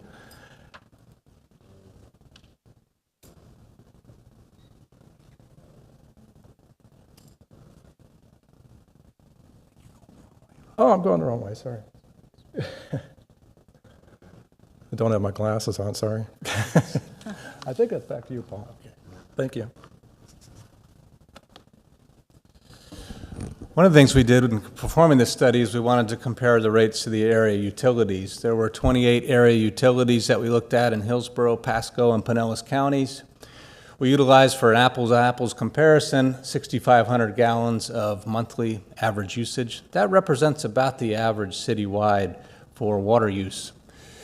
I want to understand that projected rates are estimates only. They're based upon limited survey information. And to fill in some of those blanks, we went ahead and used an average increase of 6.5%. That represents the average of the range that we saw and what other utilities were doing for annual increases. And I want to emphasize it's not intended to predict rates of other utilities. It's rather a means of a hypothetical area comparison. So looking at that, in our current rate analysis, the high of the utilities surveyed was $128 a month for that usage for if you totaled the water and sewer together. The average was $84 and the low was $43, and the city of Tarpon Springs is at $105 at that volume. That's fifth out of the 28. As the proposed rate plan is implemented in year 5, what starts to happen is with those lower increases of 2.9%, we start to move down towards the middle of the range.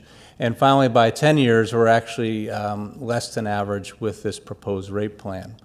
So in summary, in future years, our low inflationary increase we're proposing will serve to meet our needs while bringing us closer to the area average. And into the future, it'll allow us to be less than average for our rates. Conclusions: no future increases leaves insufficient funding. We found that the operating fund balance would be exhausted by fiscal year 28. We'd have inadequate debt coverage for our existing bonds, and approximately $20 million of that $58 million CIP could not be completed without additional debt. Inflationary increases as proposed would allow us to complete our CIP without debt and provide that critical funding for ongoing system sustainability. And a final point, the Budget Advisory Committee has reviewed and recommends the plan as proposed.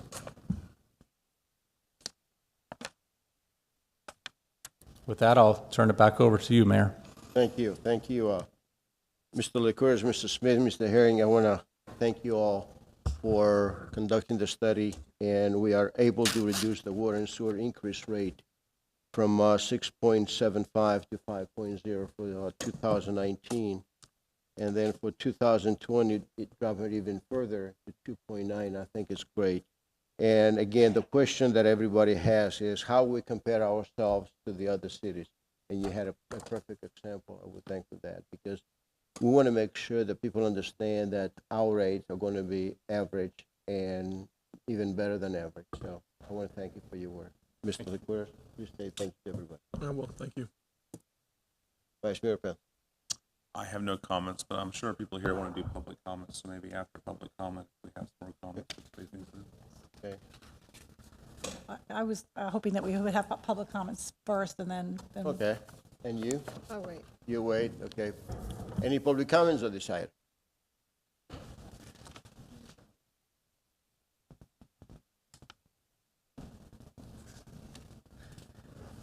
My name is Gary Williams. I live at 1419 Fox Run Drive. I'm retired military and Social Security. I have a fixed income. It's nowhere near what you're talking about. At any rate, I brought with me my 2005 January, February water bill, which I used 2.63 as far as the usage is concerned, and it cost me $47.59. Okay? I brought my April water bill with me, where I used 2.18, which is less than the previous one. And it cost me $87.12. That's double of what I was paying 13 years ago. Now, I realize everything costs more money. But if you live on a fixed income, it doesn't matter, because you only got so much. You can't go up. Now, I look back to 2010, when people were losing their homes, and they were all told that they bought a house they couldn't afford. My mortgage, I'm trying to say it the right way, but my principal amount that I was paying was $466. That was always the same. Okay? That's how much I had to pay for my house. When I started out in 92, I was paying $600. By 2010, it was up to $1,000. It went up to $1,000 not because of interest on my house, not because of principal on my house, but because the government allowed insurance companies to increase my costs, and they themselves kept raising how much I had to pay to keep them in business.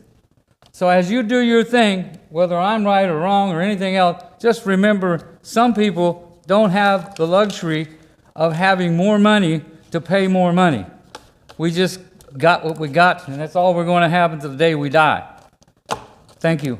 Thank you.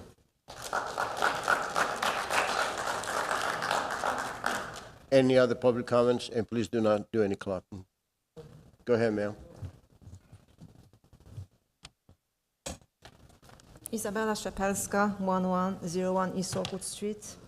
I also brought with me two bills from 2016, February, and this year. And as of, water usage pretty much the same, but the difference is $14 a bill. So 2 years, $14, and we are expecting to have like $150 bills, pretty much soon with the increases. It's really, significant.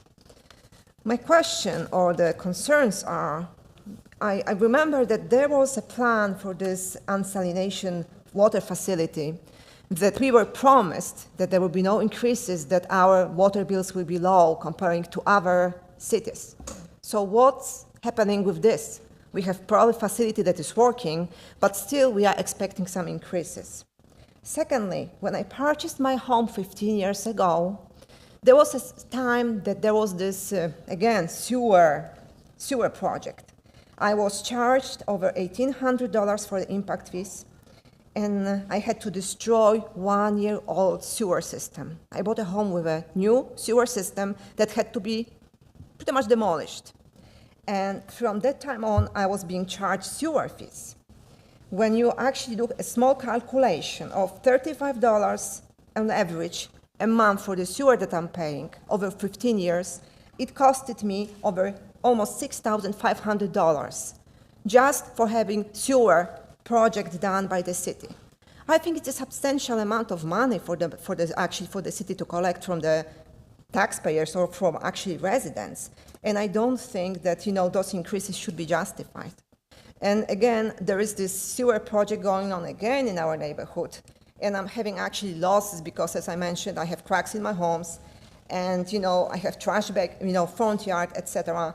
So I think that someone actually needs to think and do calculations of how much we can endure as residents and how much more increases we can actually take. Thank you. Thank you. Any other public comments? Yes, sir.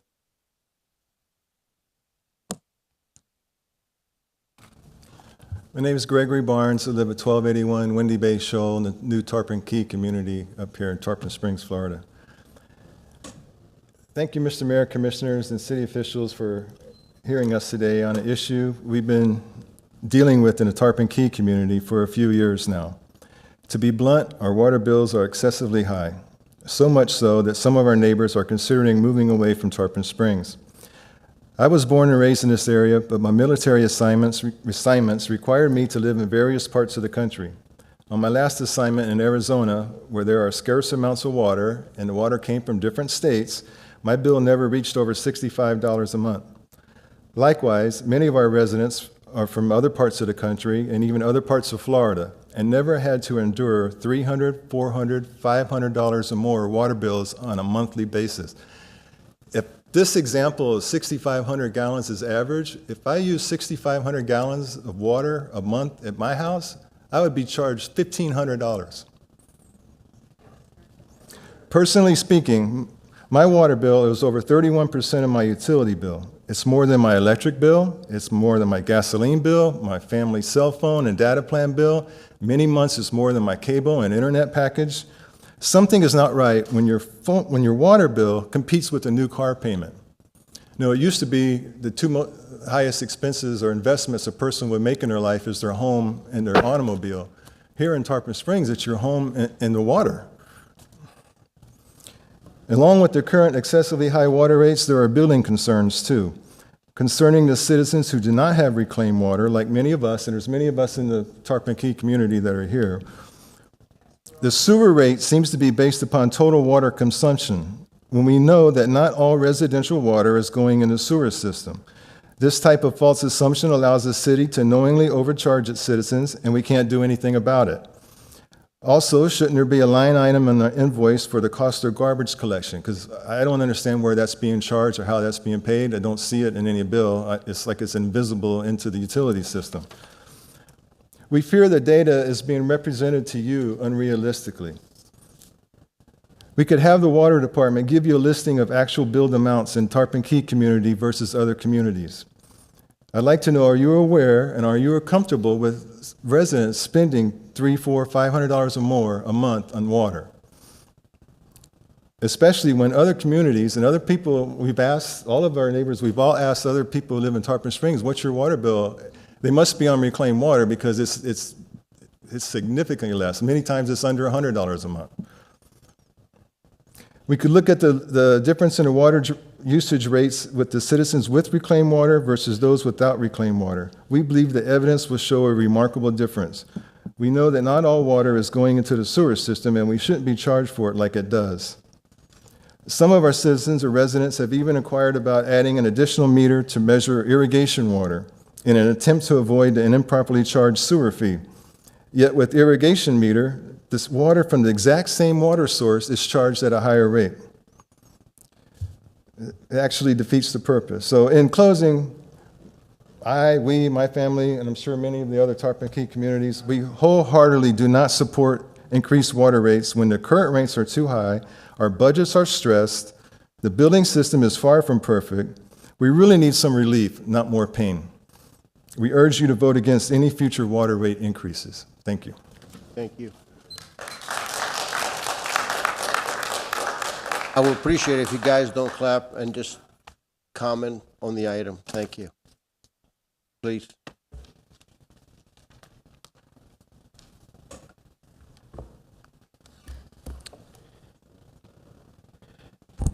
David Hamilton, 904 West Winds Boulevard. I'm here tonight with also some of our neighbors that share the same views. I'm also a member of your Budget Advisory Committee, and I am not speaking on behalf of that committee. I want you to know that. When this matter was dealt with, I was absent. Should free me to speak as a resident tonight, and only a resident. Is that clear? Yeah, sure. Wonderful. I looked at the report that you have online because I received the piece of paper that told me to go onto your website. So the one I'm referring to is a partial version of the one that we saw tonight on the screen. But if you click on your front page, on your home page, it says public hearing tonight, and there's a 20-page PDF report. So if you wonder what I'm referring to, that's what I'm referring to. On the report on page 4, it lists 9 capital projects that are highlighted at $23.5 million. Tonight we heard also that this proposed ordinance would fund about $58 million. There weren't a lot of details on the missing $34.5 million that I could see. And I would urge you to find what those details are before you commit to a long-range plan to jack up our rates. It also talks about 5 new positions and 3 upgrades to existing positions. All well and good. Again, no costing provided. They're just mentioned. What I think you really need to do, commissioners, is have one chart that shows how much money will be coming in if you don't increase the rates, what your projected expenditures are, how much money will be coming in if you do increase the rates, and what your expected projections are. Pro forma analysis, pretty straightforward. You can do it on one page. I haven't seen that. Lots of charts, lots of graphs, including a percentage graph that indicates at a certain time the fund will be, as we heard earlier, exhausted. But again, no dollars, just percentages. And what we're talking tonight as ratepayers is about dollars, not percentages. One of the things I looked at, and it's been a while since I've done compound interest rates, back in grad school. So what I did is something simple. I just took the different rates and applied them to essentially a $50 bill, roughly rather than get an average water meter bill, just a $50 bill, something you might find in your own wallet,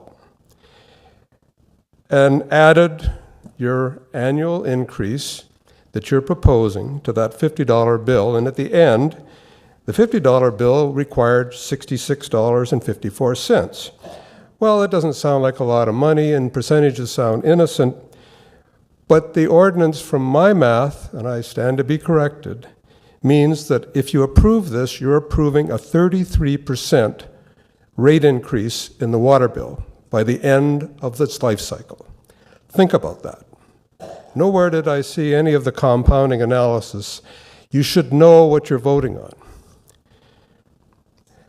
But also, what you're doing is adding on to what I believe, and many apparently here agree with me, your water rates are already too high. When we moved to Tarpon Springs, we had a lot of wonderful surprises. We love living here. We've met most of you. We came here because we love the place, fell in love with it. But one of the surprises we received that wasn't so pleasant was our first utility bill. We'd never seen one that high.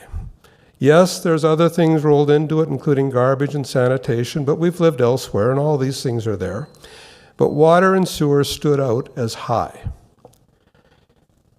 I thought, how did that happen? Well, on page 8, again, of the report that's on your website, it says past and current 10-year rate plan. It starts at fiscal year 2010. Water went up 8.75%. In 2011, it went up 10.5%. 2012, 10.25%. 2013, 10%, and on, it's all on the chart. Mr. I Hamilton, took the same would you please hurry up because your time has Of course. expired. Yeah, I'll wind up as quick as I Anybody can. else in the audience? Sorry? If you know anybody else in the audience, they could donate some time to you. So I'm you can- sorry, I can't hear you, Jason. We need Yeah. to get a name. I just want to finish here by letting you know that all of that took a $50 bill and required $112. That was a 124% increase over the lifespan of the previous ordinance. If you had put the last rate increase in place that it projects, you're talking about lowering it to 5%. So you've already jacked up rates roughly 124% since 2010. Think carefully before you put them up again. As I understand it, in a public hearing on an ordinance, you have to vote up or down. You can't amend it. It has to be as it was advertised. Is that correct? That's a question. Is that correct? Do you have to vote on the ordinance as is? The substance has to be the same. Yes. Minor, tiny changes can You be. can't vote on pieces of it. Correct. So then I recommend you vote no, send it back for a different report, and look at the math. Thank you. Thank you. I'm asking you again, please do not clap. Just comment, just come to the podium and express your opinion. Thank you. Hello, once again, Steve Williams, 1411 Fox Run Drive. Basically, just echoing the same sentiment. I bought my house 1994, and my water bills damn near tripled. I don't use more water, but the price is almost tripled.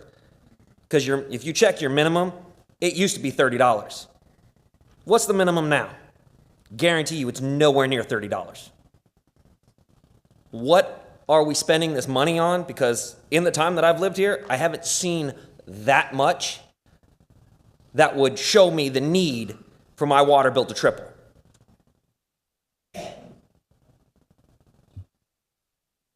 And now you're talking about increasing it some more. I implore you, vote no.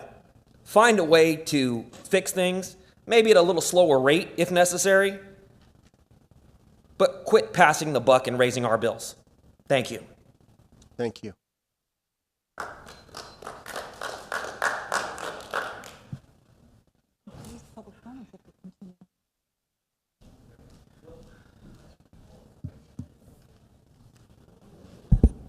Hello, Lori Schrader. I live at 1209 Windy Bay Shoal. I'm in the Tarpon Key community. I bought my home December of 16 was when I moved in. I'm a single woman. I have no children. I have no pets. I have no anybody I have to take care of. I have a regular house. I travel 3 to 4 days every week, so I'm not in my home to take showers, dirty dishes, wash clothes, any of that stuff. I moved in. I set the water to water, as we were told by the developer, to make your new lawn grow. And I wash about 1 dishwasher full of dishes per week, because it takes that long for one person to fill up a dishwasher. I average about 2 loads of laundry. I do not wash my car at home. I do not wash my porch, my windows, my anything. And my water bill, I almost had a heart attack, was over $800 the first month I moved in. And I took a look at it. Half of that was $400 for water usage and $400 for sewer. Now, the water I put on my lawn, I am sure equals at least 90% of what that water usage is. Okay, I'm not in the house a lot. I take regular showers and occasional this and that. Something needs to be done about the water that people are using in their home. If they're not using the sewer to wash their dishes, wash their clothes, take their showers, wash their dogs, wash their whatever, their car, whatever, it is not going into the sewer, it's going into the ground, which becomes groundwater again. Okay? And that is just, I've never heard of that ever. So, knee-jerk reaction, I went to the city. How often can I water? You can water once a week. So I set my clocks to what the city said we can do, and all my grass is dying. So now I get nasty letters from the association saying you're going to get fined if you don't make your lawn look nice and green. I can't afford the water that it takes to make it green. I can't afford the association violation fines. I don't want my grass dead. If I knew that the water was going to cost me what it cost me, I would not have bought that home. And I'm going to tell you that it's going to affect resale values once people find out they have to pay. My bill is $400 a month, and I'm never there. Something needs to change. That's it. Thank you.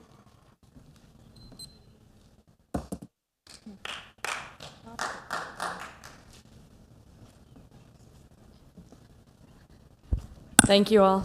Sherry Spalding, I'm also from the Tarpon Key community, 1251 Windy Bay Shoal. I just wanted to have my voice heard as well. Single person, I travel for work, don't use water very much inside the house, don't run my dishwasher. Like Lori, two loads of laundry tops a week. My bill since 2015 averages about $300 a month. Came from upstate New York with $30 a quarter water bill, so it was shocking. Had I known, it certainly would have factored into my decision to move to Tarpon Key. So I never even imagined that water bills could be that high. I water once a week. I water 20 minutes a zone.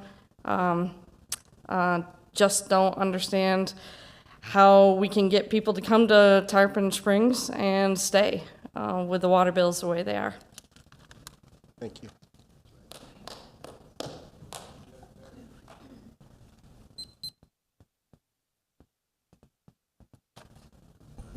Hi, I'm Elizabeth Posner. Is this better? Okay. Thank you for the opportunity to speak to you about our water problem. My question is, does everybody in Tarpon Springs, are we all serviced by the reverse osmosis plant that we are paying for? Everybody. So all of you have water bills that are like $400 a month? So what's going on here? I have talked to people who live in Tarpon Springs. They have a $60 water bill. We haven't ever seen a $60 water bill, ever. When we first moved in, I think the bill was $1,000. Yeah, $1,000 to water our lawn. Then we went on the massive, okay, if we don't finish a glass of water, that plant's going to get watered with that water. We turn off the water when we use the toothbrush. You know, we do admit to taking a shower once a day, but that's for the good of the world. I just think that Tarpon Springs should have thought about the consequences, or not the consequences, but what the reaction would be paying for this reverse osmosis plant. I mean, why wasn't that factored in? That's my question. And what are we going to do about it? Thank you. Thank you.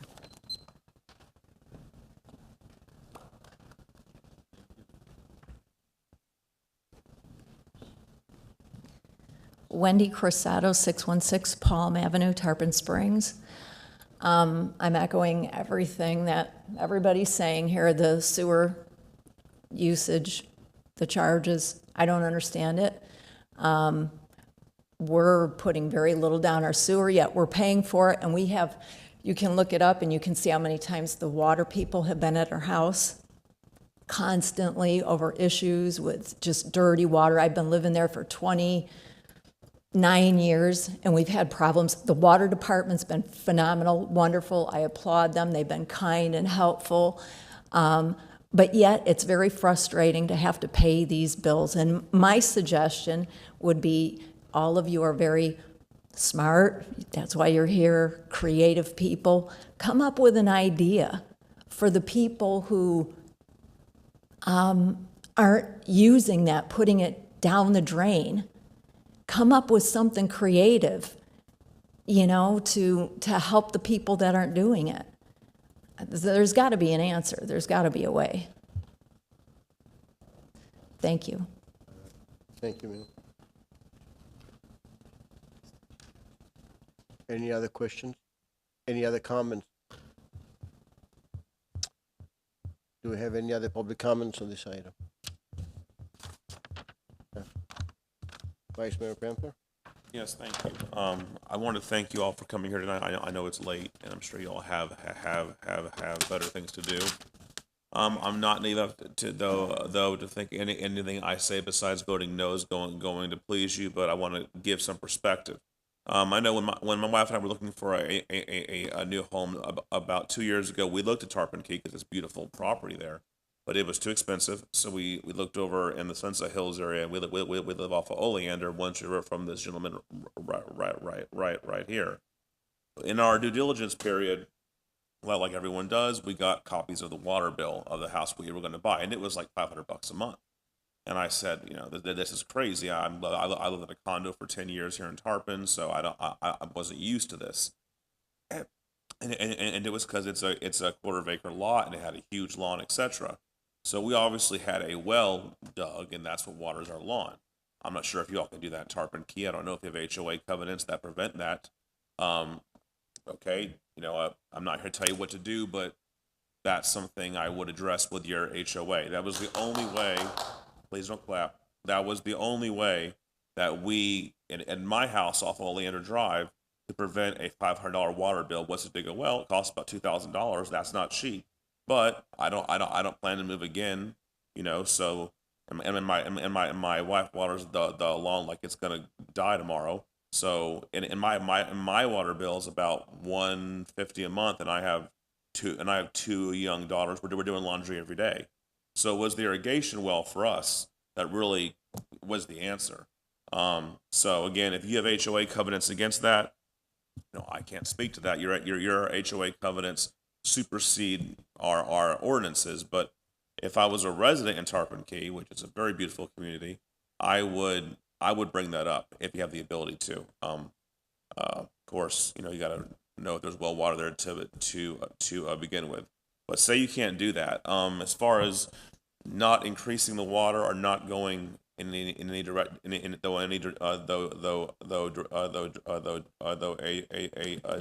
direction forward, if we do nothing, I guarantee you, and rightfully so, half of you would be back here in 4 years when there's a problem with the water, when there's a problem with the drainage systems.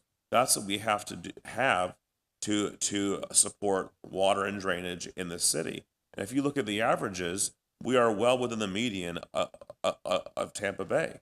Otherwise, we would not support that.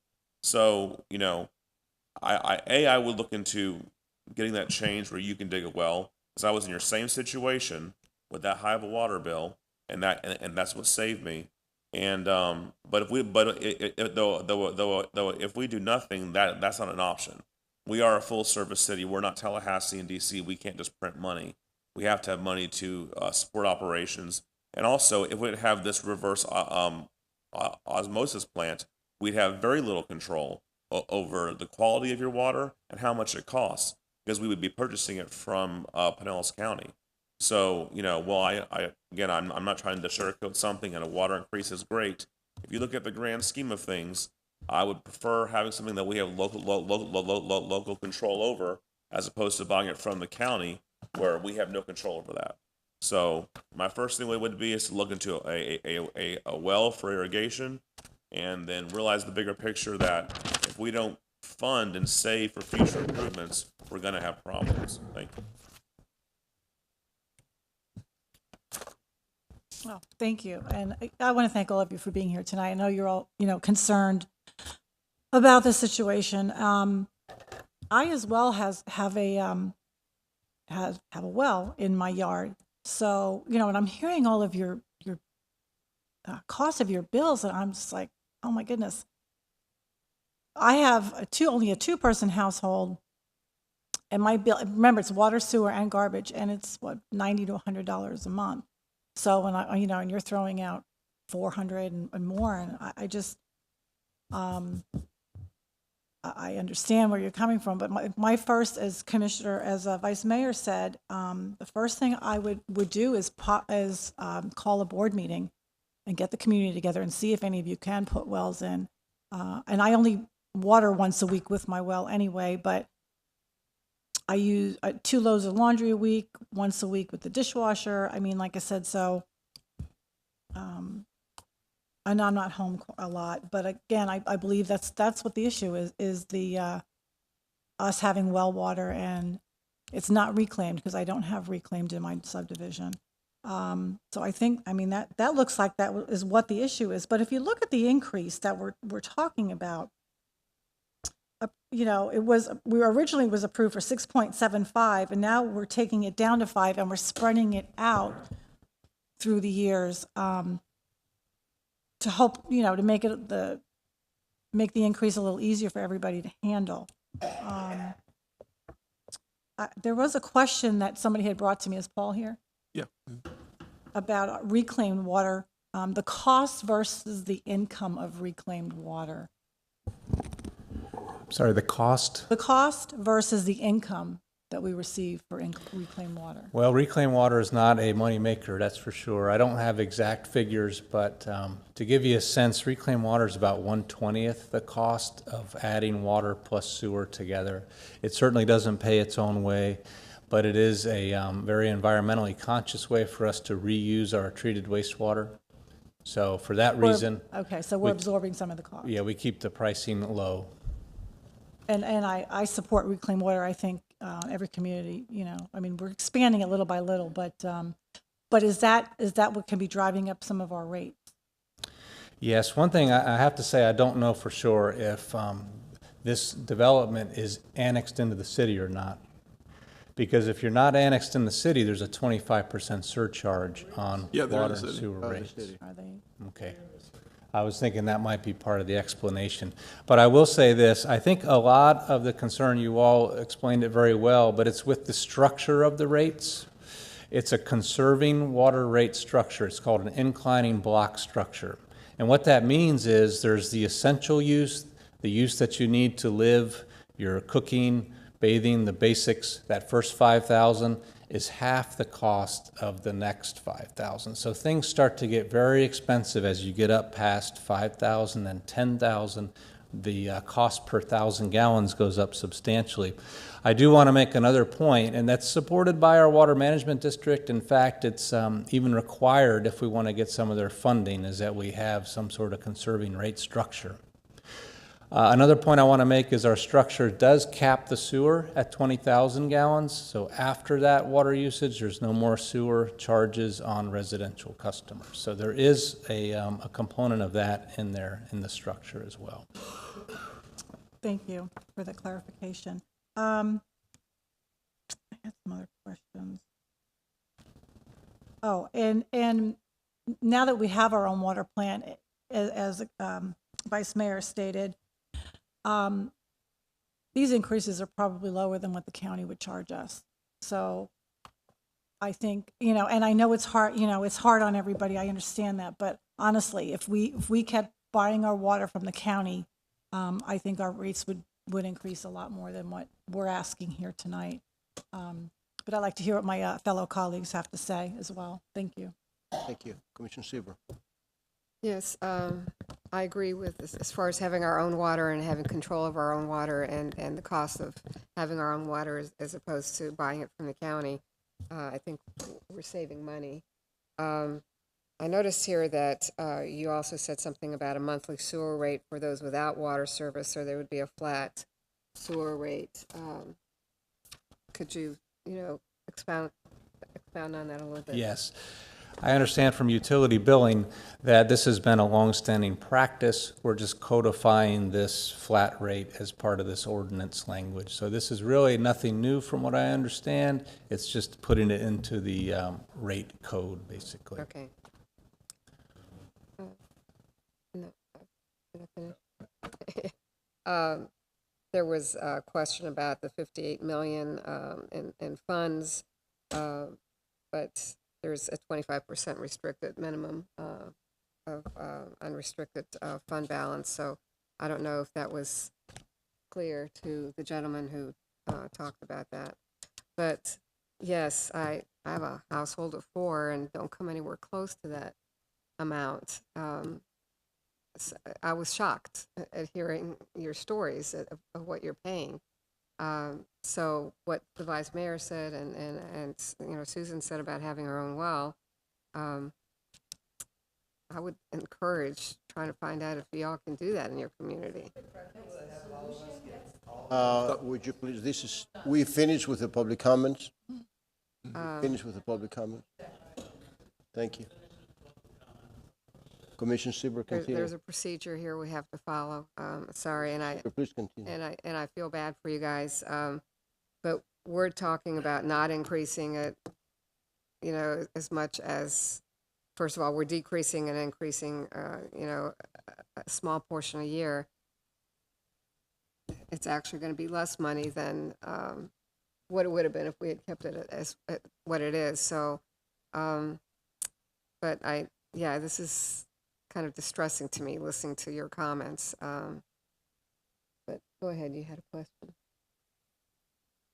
Finished? Yes. Okay. I just want a clarification from Paul about the flat monthly meter service for sewer. Is that where a home currently is that have paid the impact fees, or is that empty lots also? Or This has to do with homes that don't have a water meter, so there's no basis to bill the sewer. So this is a flat monthly rate for a home with sewer service only, one that perhaps has a well to meet their water supply needs. This is certainly not a majority of our customers. These are certain limited cases where we don't have a water meter. Sure. So it's not like an empty lot that's undeveloped that wouldn't get a sewer bill. Okay. Thanks. There's a few things that concern me. Obviously, rising prices are never an exciting thing, from taxes to cell phone bills to food costs to energy costs to anything else that we're out spending money on. It's concerning as a commissioner. I've grown up in Tarpon Springs. My parents complained about it growing up. I've got an aging grandmother who's on a fixed income as well here in Tarpon Springs, and these obviously concern me. But then we watch the news in St. Petersburg, and we see issues where sewer is running throughout the streets on the storm that hits the town. We've got a perfect example in our own county of an area that their city hasn't invested in their infrastructure. One thing that Tarpon Springs is proud of today is they've received multiple awards on their water plants from their reverse osmosis plant, and there are also their reclaimed water plant where they process our raw sewage. These have all been done based on our water rates, although we're not super excited about. But we're out of the news because we're being proactive in addressing these situations. So these other cities are going to see a much higher impact with these costs rising in the near future, because the costs are going to go up to make these investments in their infrastructures. I asked Mr. Smith to do a survey because, again, growing up in here in Tarpon Springs, people have told me Tarpon has high rates, and I'm just like, look, I can't talk about that yet. I don't have the backup data. And it does prove currently today we're 5th in the area of our water rates. So I was surprised about that. I thought that was a bit high. But it was good to me to see in the projection that in year 5 we're creeping down, and by year 10, towards the end of our proposal here that's presented tonight, that we're going to be in the 18th position out of 28. So at that point we're below the average. One of the things that, as a commissioner, I feel that it's important is to provide the best water quality to our citizens and residents of Tarpon Springs. And without having the investment in our infrastructure, I find that difficult to stand behind. I completely understand the frustrations with watering our lawns. My dad is a landscaper, and he's made a living and supported my family along with my mother. And gave me an opportunity to buy a house in Tarpon Springs and start a growing family here. So I do understand the beautification aspect of watering our lawns and how it's an important part of the community and having a beautiful community. I struggle with both aspects because beautification is an important aspect, but then also having a good water system is also a very important aspect.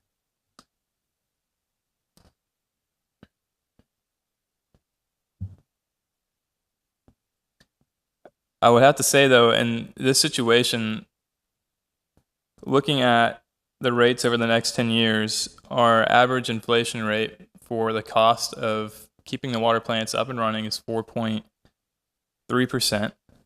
The increases at an inflationary rate are at 2.9%.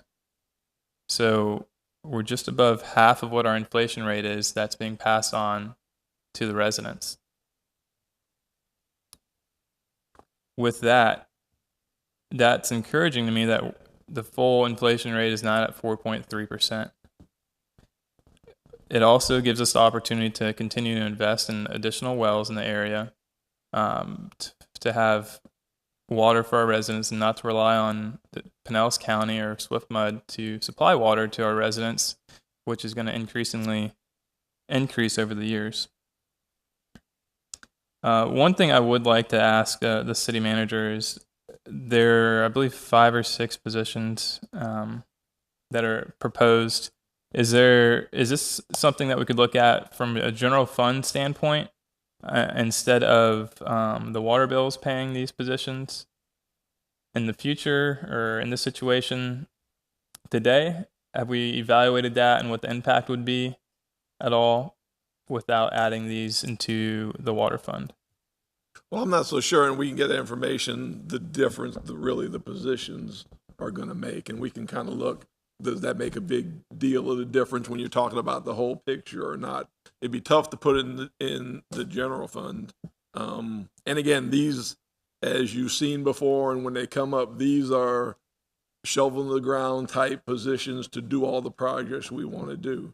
And, when all the commissioners finish, I'm going to give the history lesson of this and talk a little bit about how it's going. But these are essential to get the projects done, the many projects, and believe me, we'll have them on the website pretty soon. We'll have all the projects we've done in the last 10 years, a little more detail of what we're doing, because we've got old infrastructure. This is old infrastructure we're dealing with in the town. And we had a city commission 10 years ago that was very courageous.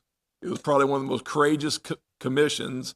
And I was just coming in as city manager, of course, from the law enforcement realm coming in. And here we were coming to the public with these raises for water and sewer of 10%, 9%, 8% for 10 years. Why were they courageous? Because they knew we had an old infrastructure system. They knew we had kept the rates lower than we should have in the past years. They knew we were not going to catch up, and we were going to sit in the situation like a bunch of cities in Pinellas County are scrambling for. And as you watch those cities, I'll guarantee you their rates are going to go drastically up because they got to make up for the past. It was courageous when I, as a new city manager, that commission brought that forward, and we made a promise, and it's one of those promises that we were going to try to keep to, but in the back of my mind, and I really didn't think I'd be there 10 years later to see if the promise worked or not. But the promise was, and I know somebody said here, we promised the water plant was going to stop we did not promise that. We promised once we got the water plant and we could control it, that we were going to keep the increases to the very minimal possible, which is this inflationary rate they thought about. Now, we thought it was going to be more like the 4% rate, but we're even able to get on to keep the promise. We promised with all those rates, we're not only going to fix the infrastructure, we're not only going to be a place where you didn't see sewer going into the streets, you didn't see none of that. We were the lowest city of losing sewers in the street while other cities were flooded with it because we had spent 10 years spending that money on our infrastructure and our water and sewer system. That's why the other cities are scrambling not. Yeah, it's been an effort on the bills. I've got a lot of family lives in town and do those water bills. Yeah, it was a fact, but that courageous commission and those raises you're going to. Again, another thing I want to make sure we got up is we got to put up those two charts, because here's the chart for the last 10 years of all these 10, 9, 8% increases. We're promising you the next 10 years, they're going to be the minimum of inflationary rate that you do for anything, the normal costs that go up 2.9%. See if any other cities are going to do that. We kept our promise. We put the infrastructure in. We spent a lot of money. There are still people over on this side of City Hall. They're finally going to get their projects and stuff that they've been waiting for because we got the money. So it was a courageous commission, and we have done everything possible to bring these rates to you. Where have you heard of a city? I mean, the rates were already set this coming year for 6.8. We were able to even drop it. Now, it's from 6.8 to 5, but you know, we didn't even let that stay in. We knew there was the cushion of money to make that the 5%. So we've looked at this and everything we need, including those few positions that are going to put in all the infrastructure that you're going to see going to put it into those rates and do it. And again, the problem with the burden on the general fund is if that homestead exemption passes in November, which a lot of people say it is, that knocks $500,000 out of our budget, we wouldn't be able to fund those positions in the general fund budget without doing a millage rate. So you won't get a water increase, you get a millage rate if you want to go in. I know nobody wants that, but some of those things will get up on the history of stuff. It was something I didn't think the city could do, but we brought those back to you and stuff. But again, we can look at all those things to tell. I met with Mr. Smith to discuss those positions and the importance of the positions and the need that we've had for many years, but just been able to get by. I do see that is a very important aspect. One thing I would like to discuss before we move on is to look at some type of grant program out of the general fund for low fixed income residents of some sort. And then secondly, look at an opportunity to do some type of grant program for any residents that are interested in looking at a well, similar to how we did a solar co-op in the area. I think it would be interesting to do some type of co-op for well drilling. I'm not really sure how we could do that, but this is obviously a concern and an issue that is across our town that I've heard for many years about people wanting to water their lawns, but basically getting taxed for doing it because their sewer rates are so high. We can do that, yes. So that's an important part, I think, to discuss and make sure we put on the future agendas. At the end of this, with the inflation rate below what our actual inflation, with our inflation rate cost of 2.9% to the residents, and when it's actually below the 4.3 cost that we're seeing overall, it's a hard vote, but I do see the importance to invest in our infrastructure and continue to have quality water and sewer services for the residents. So I'm sorry to the residents that spoke today, but I will have to support this increase today. I don't view it as an increase, but I know it hit your pocket. But the cost of these, to supply quality water to the residents and supply the sewage to the residents, is something that we have to do. And it's not a fun position as a commissioner to do, but it's something that I realize that we have to do to continue to have the water that we have today. Well, thank you. And again, I'm not going to repeat what I said at the very beginning, that the water and sewer increase rate was scheduled for 6.75, and then we've been able to reduce that to 5%. And then for the 2020, it's going to go even further to 2.9%, which is a lot lower than the average inflation rate, as everybody said. But I can understand the frustration that the residents of Tarpon Key have, and I want to thank you all for being here tonight. it is very difficult to understand that a water bill is $800 a month for any household, and I cannot see that the HOA does not allow you to have a well in order to be able to water your plant. This is not something that we can control, but this is maybe something that you can actually bring it back and allow them to do that. If they don't want you to have a well on every house, perhaps they can do a community well for all of you to be able to use. Do all guarantee we're not going to have a sinkhole or anything like that? We all, 62 of us put a well in, we're not going to get a sinkhole. Is this on tape, so if that happens, we lose all our property? And again, Mayor, we'd be glad, I mean, this is the first I've heard of anybody from Tarpon Key bringing up this issue. I don't know if you've heard of it, Paul, and stuff, but immediately, we'd be glad to meet with the residents and have a meeting out there, whoever's involved, to get together with Mr. Smith and sit down and look at your, whole development from area and see where that problem is. We'd be glad to do that and look at it and offer other options. This is the first I've heard of it. I don't know if it's his, but we meet with a group of all of you out there immediately, look at all the bills, look at all where everything is and see what's going on and what maybe we can do about it. We'll set that up immediately. Yeah. Mr. LaCour has read my mind. This is what I have on my notes. I knew you were going to say that, Mayor, so that's why. That's what I had on my notes, is to have a town hall meeting and discuss the issues that you have, because it seems like $800 a month, that's ridiculous bill to have. Obviously, it's something that should have been done. Perhaps that you must have a second meter or something that you use it for water. That way you have to pay for the sewer. It's other options that we should be able to have to help the situation. But again, the HOA should be part of it's supposed to protect you guys, protecting the residents of Tarpon Key, not to make it difficult for you. And we'll look at all that, Mayor. But we need to work with that. We need to have the town hall meeting and discuss all the issues and find a solution. When we look at how those sewer rates charge, the double rate, when we know it's not all going. And I know we're not going to have a discussion now because you already spoke, and they only can be recorded when you get to the podium, sir. But the more water you spend, the more water you use, the more sewer you pay. But if it's a second meter, you don't pay for the sewage. You only pay for the usage of the water. So maybe some other things that we need to look. This is why I think it's going to be beneficial to have a town hall meeting and address all these issues. Can I make? Let's go set that up. I've got something. To be honest with you, I'd like to defer this for further discussion, because that has been something that's been discussed multiple times, that our water bills reflect that income usage is automatically billed to the sewer side. So, to be honest with you, I'm not comfortable with voting on that part, because I know that's part of this agreement. I just said I was interested in supporting this. But that does concern me overall, that every resident, no matter what they use in their yard, they're getting billed for sewer for. So from a commissioner standpoint, I think it would be good to have a further discussion and potentially defer this to another meeting to have better clarification, to see if we could restructure that aspect of it. Because a lot of, obviously, how many people have we had? 12 people that spoke tonight.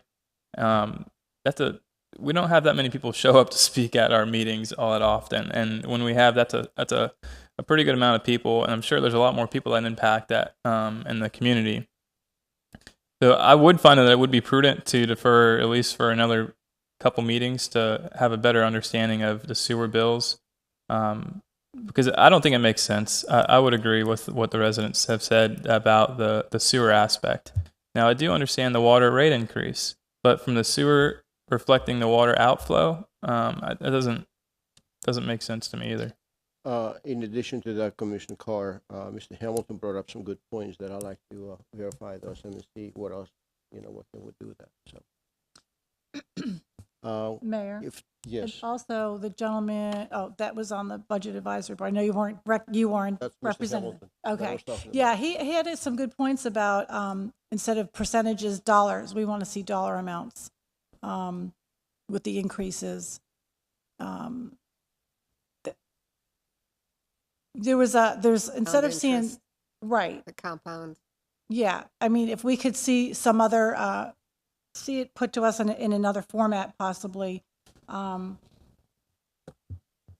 that may help us make a better decision if this is right or right. Because I mean, I still have concerns. The people in Tarpon, I just don't understand. Is it really only that you're watering your lawn that with no well that your bill is that high? I just don't understand why it's high. So having the town hall meeting and getting together with Mr. Smith, I think it would be a first start. But again, maybe some other kind of some other. No. No. Yeah. Okay. So, some other, like I said, dollars. Let's see the dollars. So, and again, like I brought up the reclaim versus, the cost versus the income on that. I think we need to have that broken down as well, and explore this a little more. Thank you. Are there any other comments? Real quick. Yeah. I mean, if the board wants to defer, that's fine. I mean, this is a big deal, and if we need more information, that's a good thing. But I just want to stress, it seems like the issue is central in Tarpon Key, and we need to send staff out there to see, even if they can't do wells, which would be surprising to me, can we help them at all? There's a special circumstance there, but we're not going to be decreasing the rates. So nothing we do by deferring it, which I'm fine with, is going to change their problem. Their problem is watering their lawn. I mean, that's the main issue. We might be able to make tweaks here and there, but it's going to be negligible. They have to get with their HOA and then with the city to see if wells are viable there. That's what I had to do at my own house. I'm not saying to do anything that I haven't done myself. Because after 3 or 4 water bills of $800, you've paid for your well. So if you can't dig a well, I mean, that's a bigger issue. I won't say any more about that, but I'm fine for deferring to get more information. Perhaps there's stuff that we can tweak and do. I absolutely want staff to go out to Tarpon Key to see if we can help them at all. But their answer is to look into irrigation wells. The only thing I would ask, obviously this is a first reading, I would ask you to vote on the first reading, because really if we start delaying and now you're moving back to first reading and now we're talking about a different advertising maybe for the second reading, I would ask you to vote on the first reading tonight. And if we can't get all that or get it satisfied for the second meeting, then you can always defer the second reading to a date certain, and we can continue this longer instead of now setting up a whole new schedule for first, second readings and stuff. So that would just be my recommendation to you. Mr. Licouris, in the meantime, can you have the town hall meeting and yes, address those issues? Yeah, All the issues. And if you don't have the proper answers on the second reading, then we can defer that to a date, and then we're not moving back first and second readings. That would be my recommendation. Again, we'll try to get the information we can. If you're not comfortable, it doesn't pass till you vote on it in the second reading. So that would be the meeting I'd ask you to defer if you don't have the answer, uncomfortable, and then we can set a date certain. Don't have to do the advertising again. Set that date certain and do that. So that's what I'd recommend. We'll get everything we can before the second reading, and then again, if you need more, we'll defer that one to a later time. Mr. Seaver. Yes, I actually agree, Mark. This is a unique community, and all of us are a little shocked up here, but we do want to help you, but we don't have everybody else from Tarpon Springs here, so you guys are unique, and so I think that we need to deal with your community uniquely. But I do think that we should go ahead and vote on this tonight so we don't prolong it. And then between now and the second reading, we do our due diligence. We meet with you and we get some answers from Mr. Smith, and then decide at the second reading. And again, if you come up with any questions like Commissioner Carr about getting further information on that, let us know. And again, we'll try to compile it to you before the second meeting. So it's not just information, it's stuff that we need to address is what needs to happen, I think. Also, just to support what the Tarpon Key community have said, I've had residents out by Sunset Beach and then also Florida Avenue that have had these rates or bills as well. And again, it has to do with watering their lawn because of the rates. So I get both sides of it. And I live on Florida Avenue and I've got a well, and that's why my bills are 100. That's why they're low, because I have a well for the lawn. Yeah, but these other residents don't have wells, and yes, they couldn't find water for whatever reason or something along those lines. But I think it's valid to have a further discussion and I mean, it's a big decision that we're making. I do understand both sides of it, so. Okay, any other comments? Just Mayor, for the benefit, Mark, or the attorney can explain first reading and second reading. They don't, if somebody's watching or the ones that left are listening, think we're gonna first reading that's a ceremonial vote, basically, and second reading. Could you explain that? It takes two meetings to approve this ordinance. What happens on the first, you can vote different the second time, you can defer, so this is a vote tonight that you take for there. We've had times when the second reading, the vote has gone completely different. It doesn't hold to it. It doesn't hold to it. You have to have two successful readings, so it is not an ordinance. Nothing goes into effect until after you vote on that second reading. So if that meeting needs to be taken another 2 weeks, another month to get that can keep moving till you're comfortable with making the decision. Thank you. I would like to ask the Tarpon Key residents to make sure they're here on the second reading. Okay? Thank you. Any other comments? If not, I will entertain a motion. Just want to say, I understand the rate increase, but I don't get the sewer part of it, so. That doesn't make sense to me, so. Thank you. And how will Mr. Smith who would Mr. Smith get in contact with to do this meeting? Well, he'll get the name. We got some people here. He'll get the names right away, and we'll set that immediately. But also the other questions from other days. It's not just Tarpon Key. The other questions, I've heard the questions. I know how my budget advisory member likes the information, and we'll get that to him. I wish he'd have got to me a couple weeks ago and stuff, so I have all that for him because I know what he likes. But we can address the other issue too. But Commissioner Banther said it with all these little things. It is what it is on there. But we can get some of those answers too before the second reading for some of the other people that aren't. The few other ones that weren't Tarpon Key and had the concerns. Okay. The chair will entertain a motion. Motion to approve. Second. Roll call, please. Commissioner Carr? No. Commissioner Kikta? No. Commissioner Sieber, Yes. Vice Mayor Banther? Yes. Mayor Alahouzes? No. Thank you. And now we're going to the item number 18, is the appointment to the Heritage Preservation. Can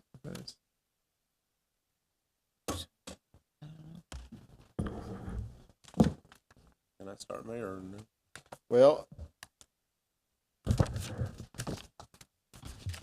what we have here is a member have resigned from the board, and additionally, Ms. Bean would like to remain as an alternate member, so we need to appoint a person from the list as a regular member, and the term expires May 31st, 2022. So we'll start with you, Vice Mayor Banther. Thank you. Just as always, I appreciate it being put on here if they're in the Assistance Academy or not, and we do have Laura Mildred. So I would be in favor of her being on there. And I also, especially with this board, I know there's unique qualifications. And I did look at both applicants, and neither, in case Patricia wasn't the academy, but had a unique set, both look similar. So that's why I would lean to the one for the Assistance Academy for Laura. Vice Mayor Panther, we just received another resignation, so you should probably be able to get that anyway. There you go. So both, but his is not till. Yeah. Yeah, sure, so we can put her on. Yeah, for later. Okay, all right, thank you. Commissioner Kick. I would agree, since she served on the Citizens Academy, Laura Mildred. I also agree with that, Commissioner Sieber. I agree. Commissioner Carr. It's fine with me. I need a motion. Motion to appoint Laura, Milford. Okay, it's Milford. It's Laura, Milford, yeah. Yeah, Laura Milford to the Heritage. Are there any public Conservation comments Board. on this item? Hear none? And roll call. I'm sorry. First do we and have a second. Second. Now roll call. Commissioner Carr? Yes. Commissioner Kikta? Yes. Commissioner Sieber, Yes. Vice Mayor Banther? Yes. Mayor Alahouzes? Yes, thank you. Now we're going to the item number 19, which is the appointment of the Budget Advisory Committee. Well, we must do all four things as been recommended. To appoint the alternate number 1, Susan Hellis, as a regular member, and that term expires March 17, 2021. Any comments on that before we move on to the item? Everybody's okay with this? Number 2 is to appoint alternate number 2, Mr. Hamilton, to the alternate number 1 position. He was just here. And 4 is to appoint a person from the list as an alternate number 2. This term will expire March 17, 2020. Also, to extend the terms of Dan Jenkins, Roger Salou, Marty Peters, and Frank DiDonato. Those terms expire on before March 17, 2019. We extending those because we don't have applicants at this time. Plus, we're in the middle of the budget cycle, so we need the experience. Vice Mayor Penn. Well, we have 2 from the academy, and again, I do look at the resume of all of them to see if one sticks out that would, supersede academy attendance. There's some that are different, most part are similar. So I would support. We're just picking one, correct, as alternate 2. That's all you're going to do. The appoint as an alternate 2. And then I would do Donald Bergman for the Second Citizens Academy. Mm-hmm. And then just Mark, side question. We say we don't have applicants. We do have applicants. I want to keep all these people, obviously, for this budget season. But we said we're extending their terms because we have no applicants, and we have applicants. Well, we do have it but now we need the expertise there. Yeah, yes, absolutely. Yes, so I just want us to keep that in mind. later in the on, future. we need to start. That's fine. It's only going a year, so though we're good. So yes, I would support doing Donald Bergman from the Second Academy for alternate 2. I agree. Commissioner Kickner. Yes, I agree. Commissioner Carr. I think Donald is a good candidate, but I think Claire, he was, I believe, a CFO for Firestone Roofing at one point. So I think he's the second applicant for the Fourth Citizens Academy. So I would move to put Claire on the board as alternate. I'd like to have it down Berkman as well. So I need a motion for all those 4 things as they listed. So do we need to go with moving Well, first David is Hamilton? Yes, first we need to appoint alternate number 1, Ms. Hells, as a regular member. 2 is to appoint the alternate number 2, Mr. Hamilton, to the alternate 1 position. Appoint Donna Berkman as alternate number 2, and extend the terms of Dan Jenkins, Roger Salou, Marty Peters, and Frank DiDonato. So March I 2nd. make a motion that we move Susan Hales to regular member. Second.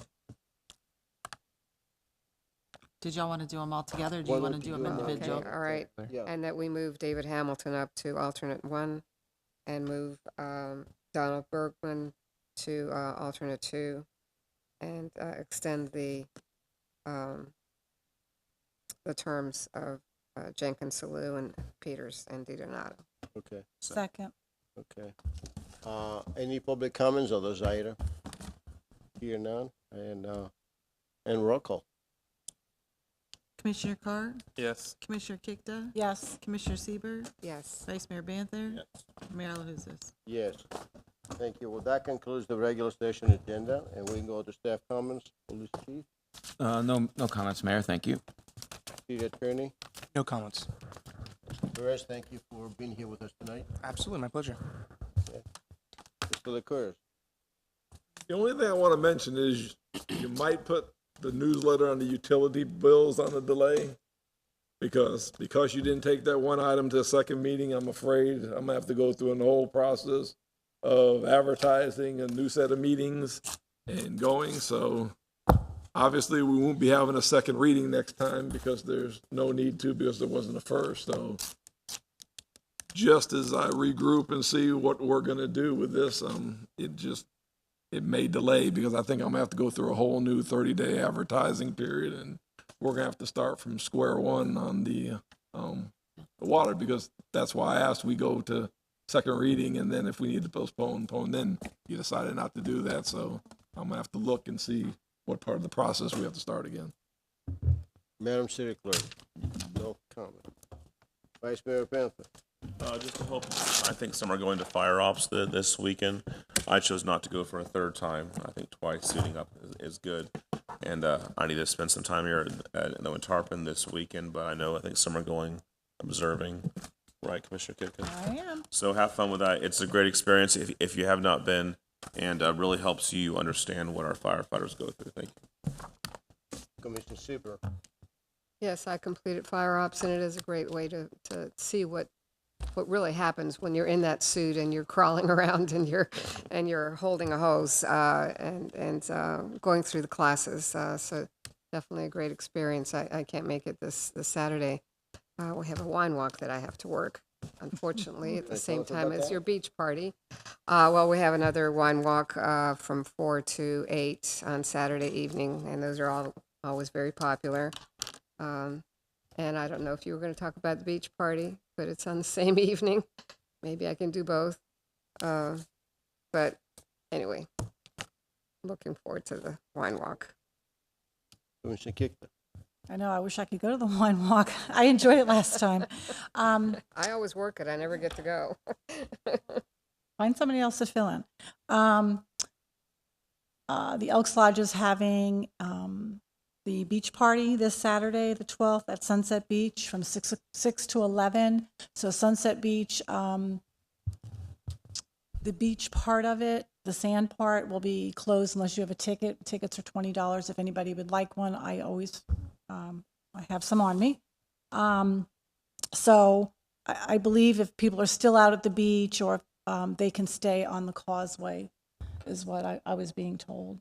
So it's a fundraiser for local kids in town that can't afford supplies for, they might play football or soccer or baseball or anything like that. And this group that the Elks joined up with, it's a 501c3 group, help children in our community. So the money goes to a good cause.